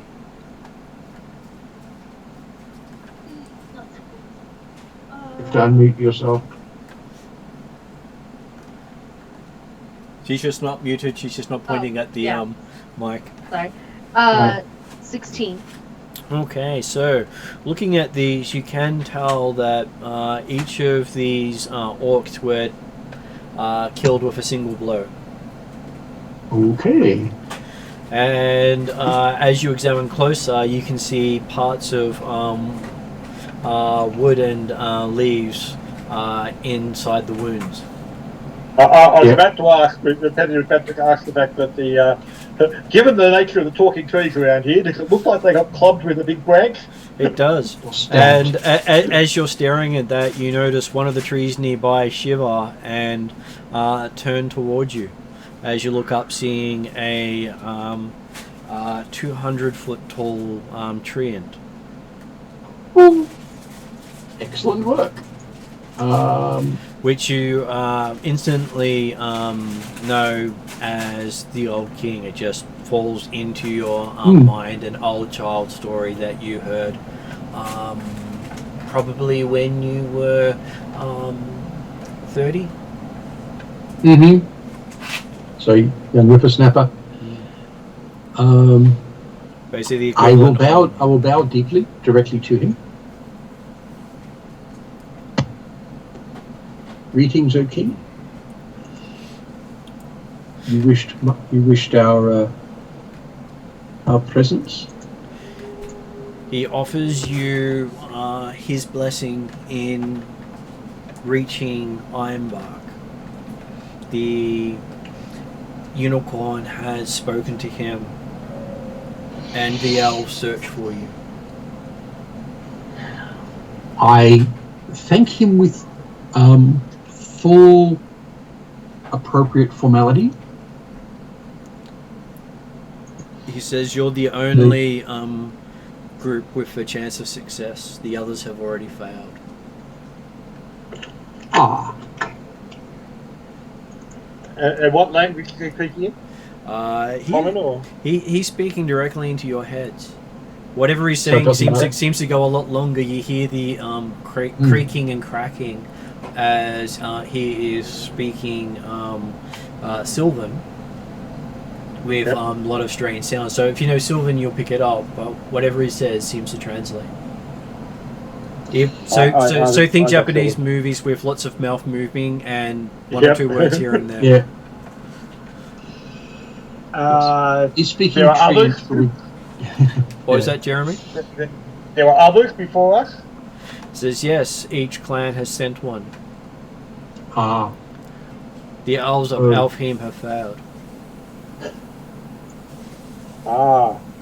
So you're the representative of the 8th clan then, that would explain it. The one most likely to succeed, he says. Because you carry those who are not of the clan. Which is both you and the Shadow Elves, I think. Which Does also... that mean that we should let the others catch up with us? It doesn't matter. Because if they've already failed, then it doesn't matter where they are. And No, I meant the others as in our other party members who are champions of the trees type stuff. Okay. I'll imagine that Clarissa's character is with you, as is... okay. So they are with us at the moment. Happy with that. Yeah. So, just that their players are currently absent. Absolutely. Yeah, I'm happy that they're just background, but they are there. They're thinking hard and not talking. Traveling with Tidal with Drazzle, which is why Drazzle's not talking everyone's ear off. Mm-hmm. Okay, so he says to you that to the west of here is Ironbark, and within the next morning you will see a rainbow touchdown in there, as it does every 100 years. And if you hold that map while you step into the rainbow, you will go to where you need to go. Thank you. That's a clear thing. So I add that to my notes. So how far away is Ironbark? It is. He said it will take you the rest of the night to travel there. Very well. Certainly my thought was that I guess we don't do it all. No. Out of curiosity, when we did get into the clearing and we're looking at the orcs and stuff like that before it announced itself, did Pettidier start to feel like he could actually recognise directions at all? He could, yes. Right, okay. You have gone somewhat. You were pointing more west to the north. Mm-hmm. So we've actually gone considerably west of Alfheim town. Yeah. As much as even more we've gone north at this stage, and now we're going to go further west. Man, they did us all was confused. Well, it's north of the road, so it was valid. So technically, Jeremy, you see that white little tree? Oh yes. Yeah, that is north of where you were.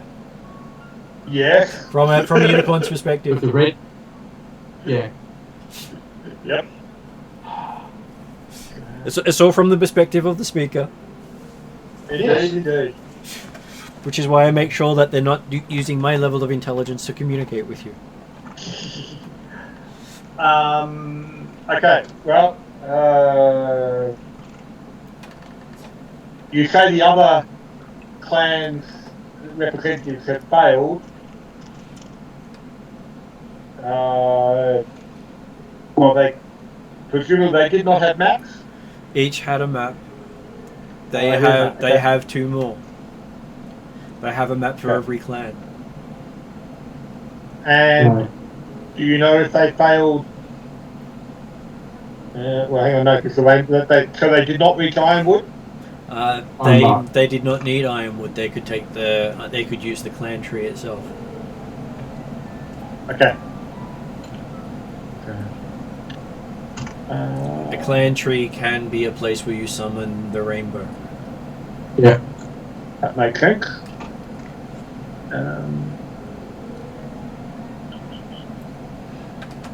Do you know of the one they call Moorcroft?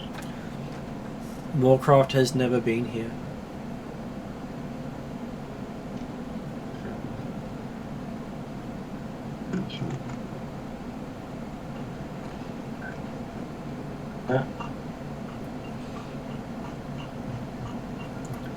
The elves came here fleeing Moorcroft, and I fled with them.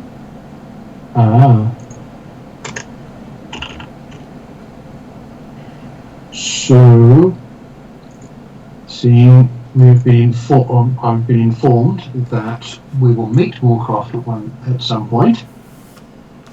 Apart from hoping not to meet him, what's the best way to deal with him? He is a caster of spells. Right.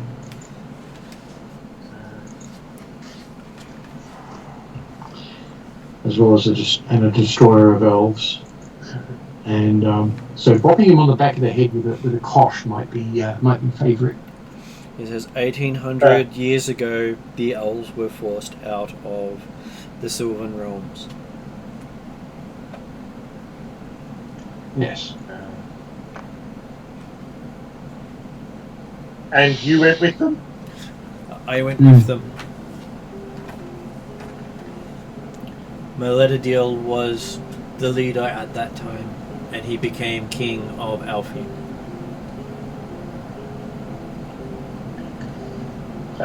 Is that a name that was recognised before? I don't think we've heard, Pettidier hasn't heard that name, has he? He hasn't, but Luell recognises him as one of the Elven gods. Yeah, I will mention that.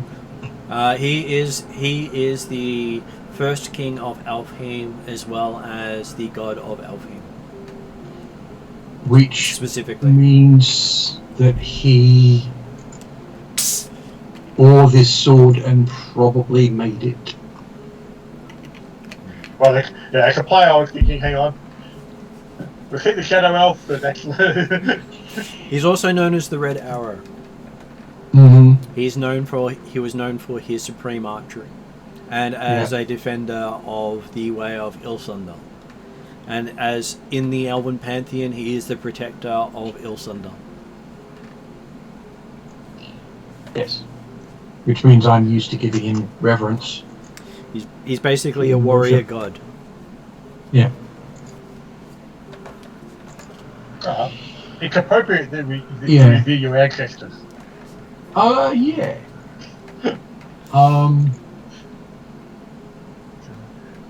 Right, okay, so Belvedere is the moon is moving. Yeah. Was that to do with the Red Sun? I'm just having a look at the dates here. The time was 800 BC was when the elves moved over to colonize Alfheim. Yep. So 896 BC is the time of the Red Sun, which I've got listed here. So it was around that time that, for your reference, Paul, not for your character's reference, the Red Sun refers to Hollowworld. Ah. So right. Your character has your character's sword has travelled many places that many elves have never been. Yeah. I really want to learn how to talk to this thing. And just so you know that there are the current king of Alfheim is the fourth king of the nation. So in 1800 years, he's only the fourth king. Elves do live a long time. Yes, but they also serve as kings for a hell of a long time. That's more than 1,000 years a person. Or nearly 1,000 years a person. 4 elves in 1800 years is not that. It's about... 1800, yeah. 500 each. It's still a lot. And just for your reference, the second king of Alfheim, it was named after the clan you have been adopted by because of the sword. And that's what I was about to say, was the fact that definitely explained why they wanted to get rid of you, because you're the scion of a relatively recent king.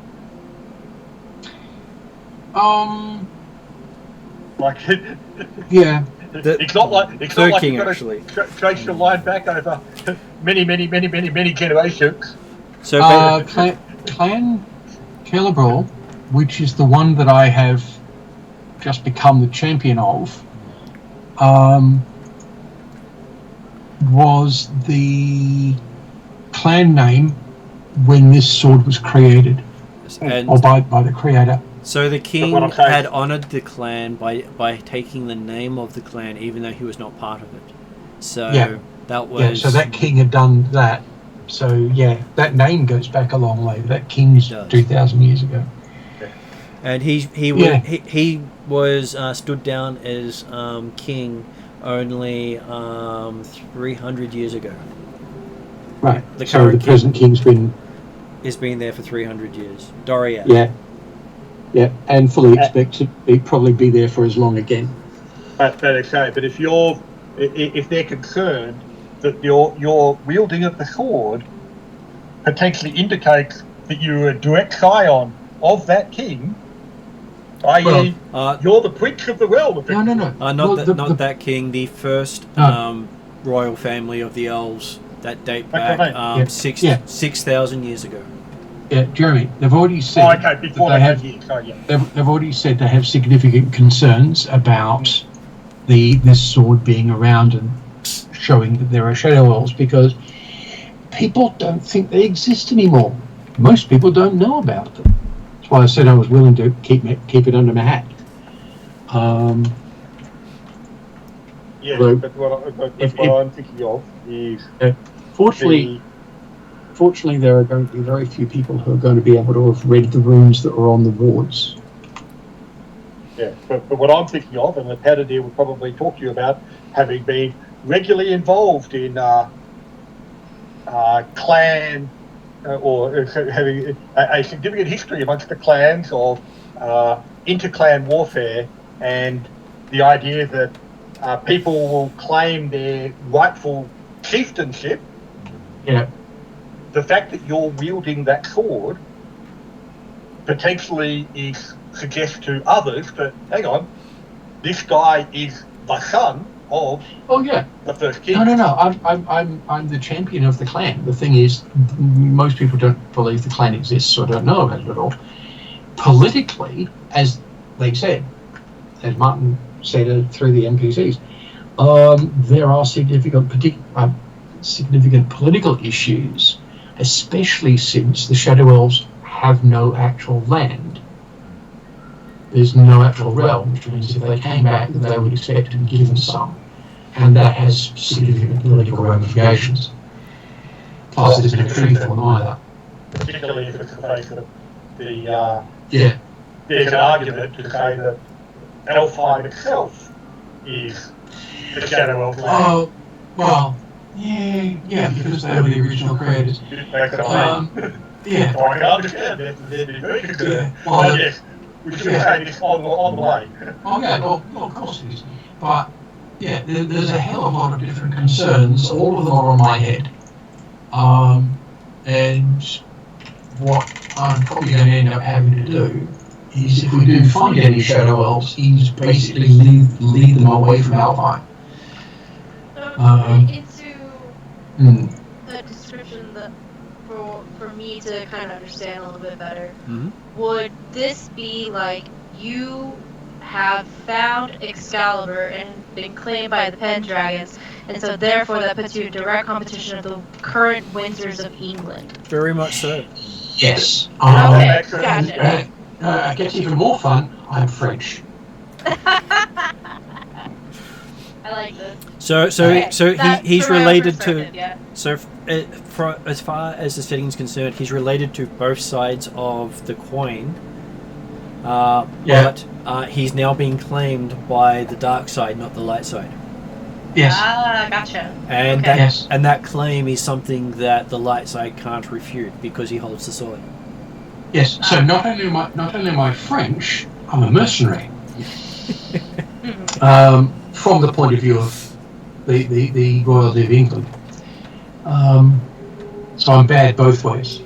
Gotcha. Cool. So if the Shadow Elves see him with the sword, they will see him as an interloper. If he returns to the other elves of Alfheim, they'll see him as a traitor. He's caught between both worlds. Yeah, I could possibly sneak home, but that would be a bad idea. Basically, this thing's turned me into an exile in my own country. But it's okay, no, because as far as Claw's concerned, once the sword gets to talk to him a bit more during the night, then he'll realise that in fact the current king of Alfheim is a usurper. Yeah, no, we're not going to go there because he's not. Okay, so as you walk through the night, Okay, so if Pettidier is confident that he's going to maintain direction this time, he'll go back to providing a lead, probably 50 to 100 feet in front type stuff. So. Also helps that you have a couple of sprites flying along, lighting up as you go. Okay. I thank them. Yeah. Do we feel tired after travelling all day and now effectively all night? Give me an insight roll. They're supporting us with that as well. Well, this is part of what you got. My thought was whether we are actually good. But of course, I managed to roll another 3, which puts the insight at about the 10 to 13 mark, I think. Okay, so as you start to have that thought, you go, oh, it doesn't really matter anyway, and you continue on with what you're doing. Happy with that? Yeah. Ignorance is bliss. Oh dear. And as the first rays of light start hitting the forest, you approach a low hill with bird songs and natural sounds muffled by a loud roar of a waterfall. I was about to ask, does Pettidier wake up or think about this? I feel like there's rain in the air, but if there's a waterfall, they're probably close enough. The fall gushes out of the top of a cliff to rush down a small lake, down to a small lake at the bottom of a hill. A fine mist rises almost all the way up the cliff, and sun rays seem to play small arcs of colour in the air. Very pretty. But obviously, there's not otherwise rain in the air. Not otherwise rain. Well, Pettidier will certainly be aiming. I guess we're heading to that waterfall there. That's where the rainbow's likely to appear. Yep. I was going to suggest that one. Okay, as you start walking there, could our charismatic elf make a wisdom saving throw? Quite probably. Let's hope. 16. 16. Okay, so you get this really strange urge to rip off all your clothes and dive into the water. That you start to unbutton some buttons and then wonder why you're feeling that way, until you notice ripples in the lake and remembering the stories of the water fae. What was that? Your voice blanked out. Remembering the stories of the water fae. Yeah. Oh, I do my jacket back up. Be wary of kelpies. Watch your minds. You're thinking more of Nixies. Oh, sorry, Nixies. Well, be wary of river spirits, Nixies and kelpies and so on. Be wary of your minds. And as you say that, you see what appears to be a beam of white light form a small bridge on the edge of the lake up into what appears to be a rainbow. What we're after. Pettidier will certainly go towards the light and see if he can test to see if it's solid. Okay, well, the instruction was to hold the map, was it not? It was, yes. Yep. So, everyone with me. I hold the map. You hold my shoulders, and let's step into the light with the map in my hands. Okay, as you step forward, you find light seems to get brighter and brighter the closer you get to the rainbow itself. And as you touch it, you feel like you're ripped into tiny little pieces and sent along the bridge. Oh, a Stargate. Imagine very much like Stargate, yes. That was exactly what I was going to say. You actually beat me to it. Yeah. And it's a very strange feeling of going through something flat, yet like a cylinder at the same time. An interesting version of Portal. And then after crossing through the outer surface of the rainbow, you appear in a huge triangular room, much bigger than would have guessed from the outside. The room has the shape of a crystal prism, starting from the floor of the room and extending up to the sky like an endless curving triangular tube. Right. All of you end up in there together. Under your feet, the image of Alfie becomes smaller each instant, bending into white into the grey clouds high above the land.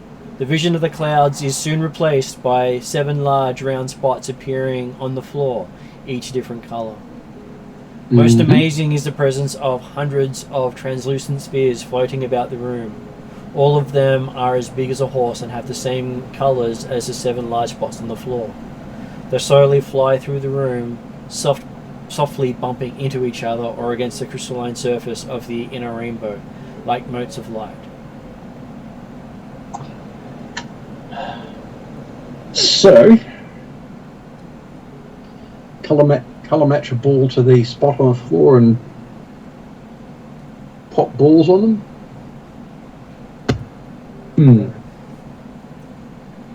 I would think perhaps that. So what was that, Kesley? Oh, I would think, what Paul said, to go ahead and try to color match the colors and put them where they're supposed to be. So there are 7 colors: red, orange, yellow, green, blue, indigo, and purple. Mm-hmm. And the balls in the air are all colours?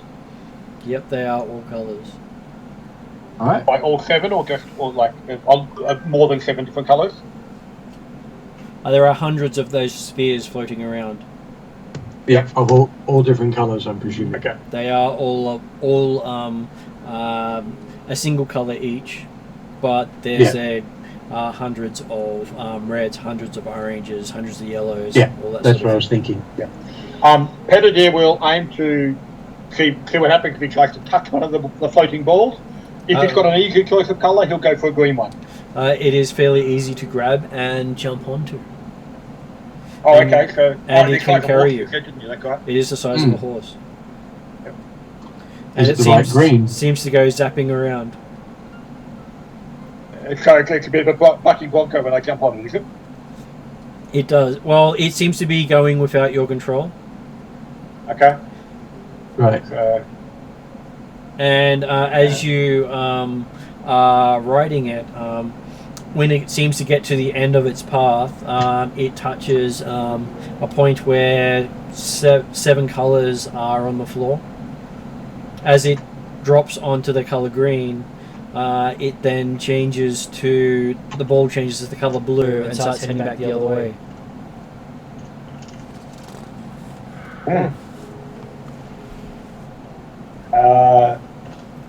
Okay, once it's gone to blue, Pettidier will aim to jump off it. Mm-hmm. And he'll try and go the yellow one. Okay. You jump on the yellow one. When it reaches the end of the rainbow, Becomes green.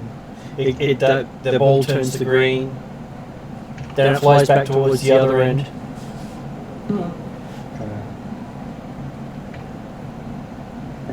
Well, because obviously, people recognise the order of the colours of the rainbow. So, so seemingly the balls move on to the next colour. Okay. So, rainbow. So you're on it from yellow to green to blue to indigo and then to purple. And as it turns to purple, you disappear. Oh. Look, don't do that. Okay. And they can't see you anymore. I call out for Pettidier. Yeah. Just going to go. How long does that sort of journey take? Hard to tell because you don't believe time's passing at the moment.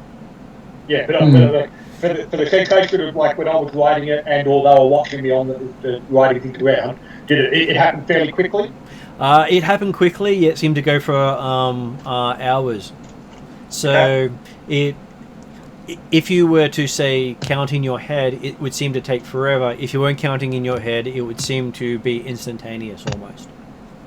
Okay. Your passage of time is only as strong as your grasp of it. Yep.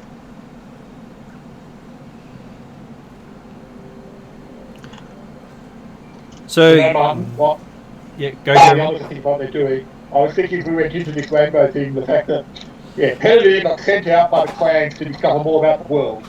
He hasn't spent much time in the world since that time. He's gone to lots of other places.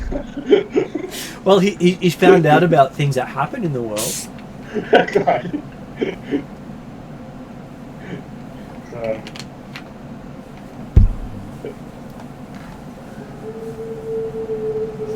So, what does everyone else do?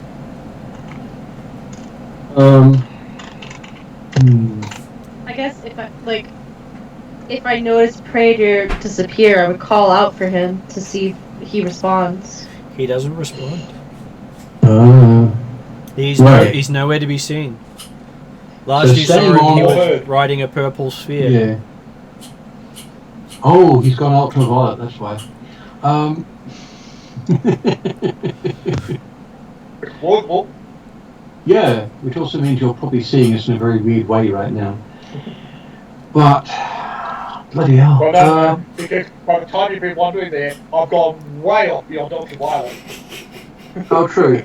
Oh, come on, we leave you for 5 minutes, you'll be x-rays and giving us skin damage.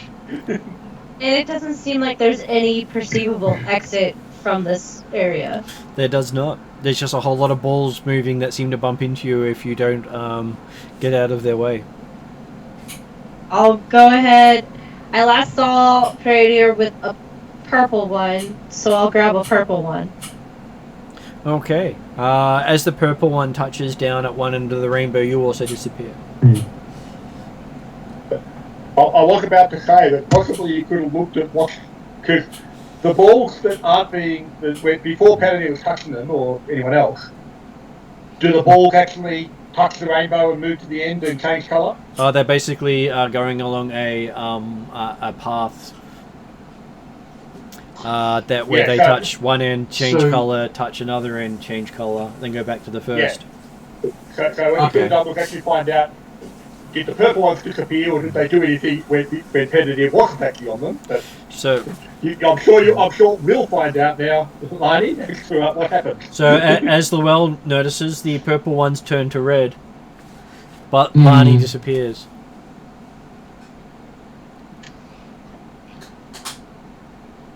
Which does really explain why Pedidea was happy to actually at least test a full rainbow on the idea that because you would have noticed that the purple ones did go to red.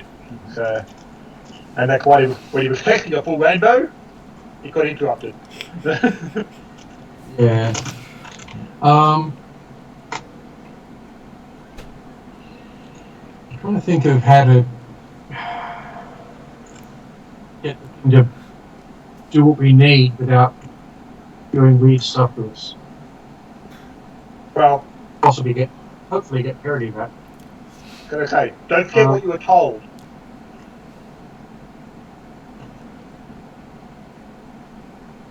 Well, I was making sure that Claw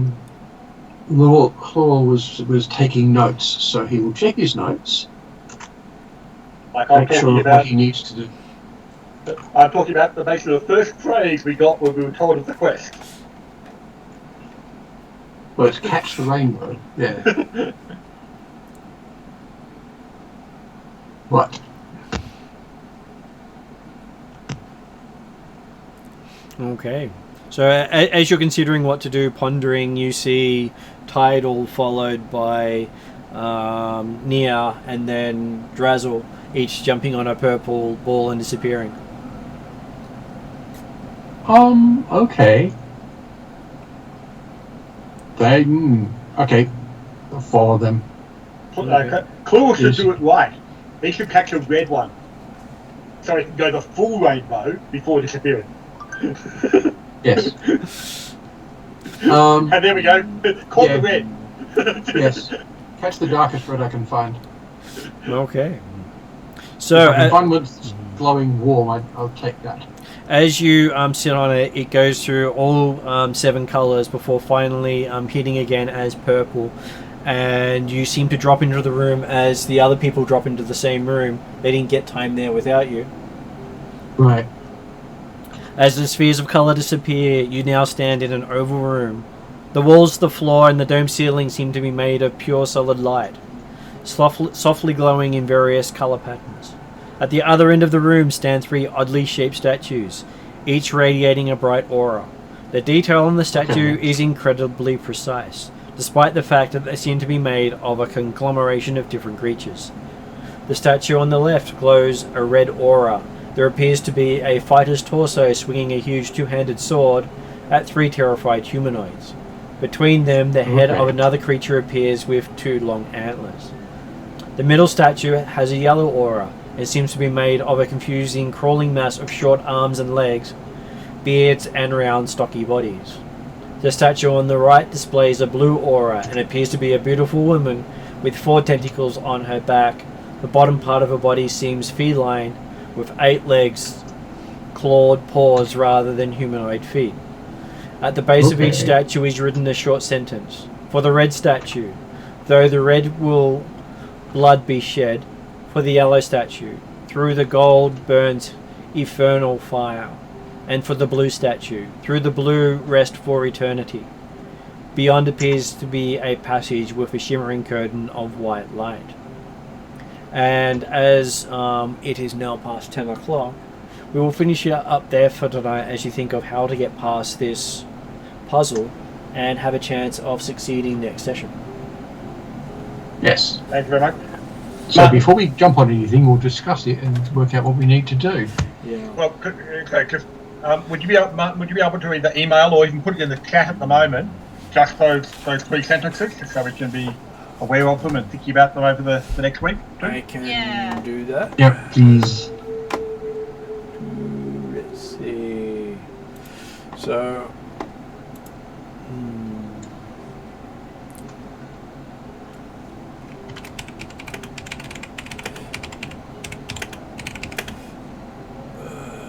glows red.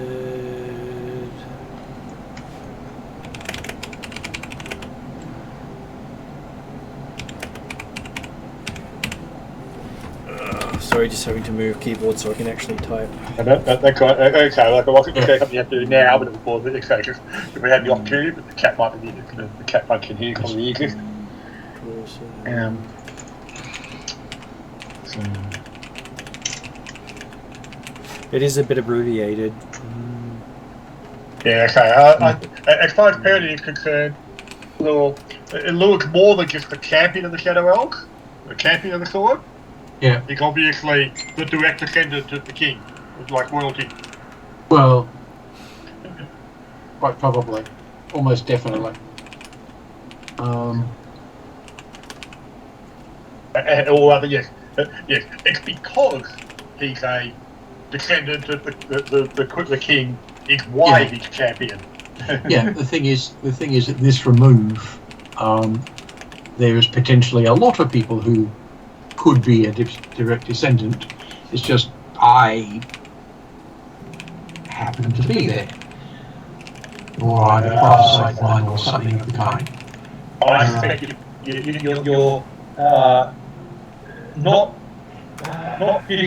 not giving Lure enough worth. Maybe.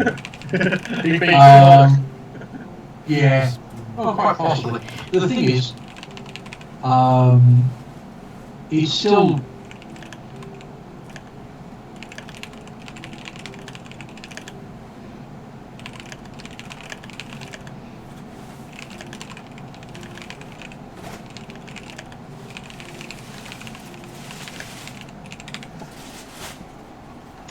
Possibly, let's not go through the red section.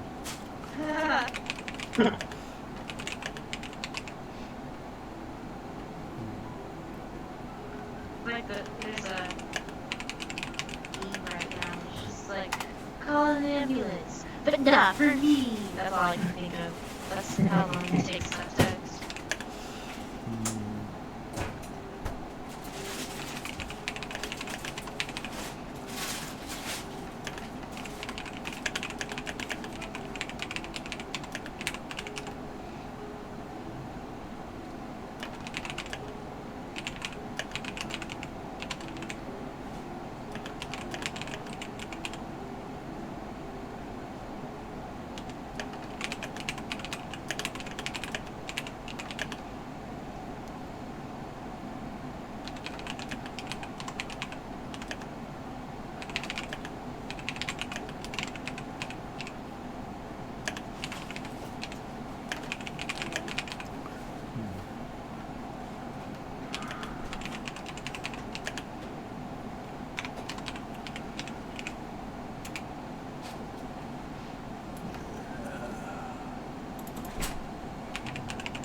Some spelling fixes, but not a lot. Oh, okay, we can Oh, understand. good. Thank you. Yeah, thanks Yeah, for well- typing it out. Okay, and the spelling is probably perfectly appropriate.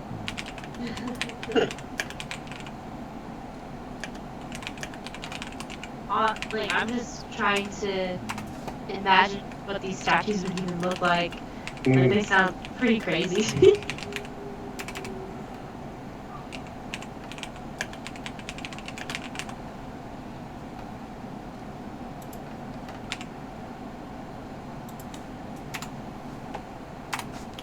See if I actually have a picture. Sometimes they have pictures of these things.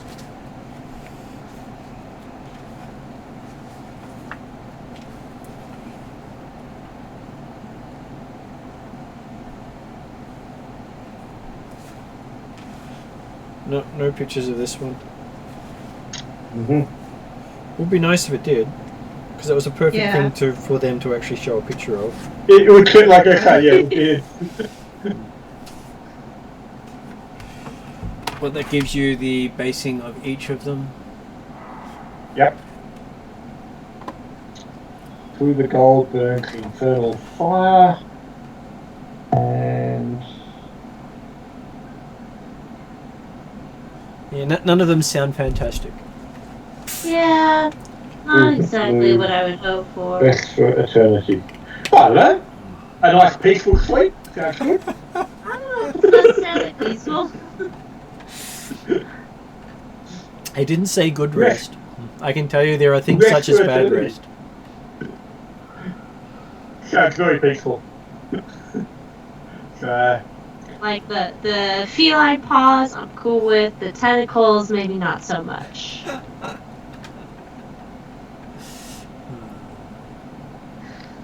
But she's a beautiful woman. I mean, not gonna deny that. She's got a tattoo on her back. That's all.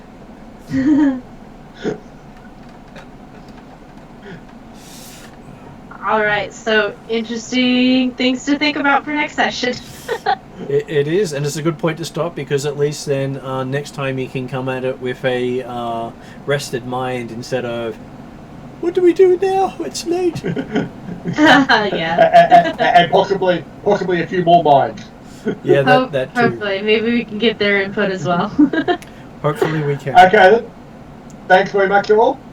All good. Have a good night, and I will see you all later. Alright, see you next time. Bye bye. See you next time. Catch you later, Martin. Good night.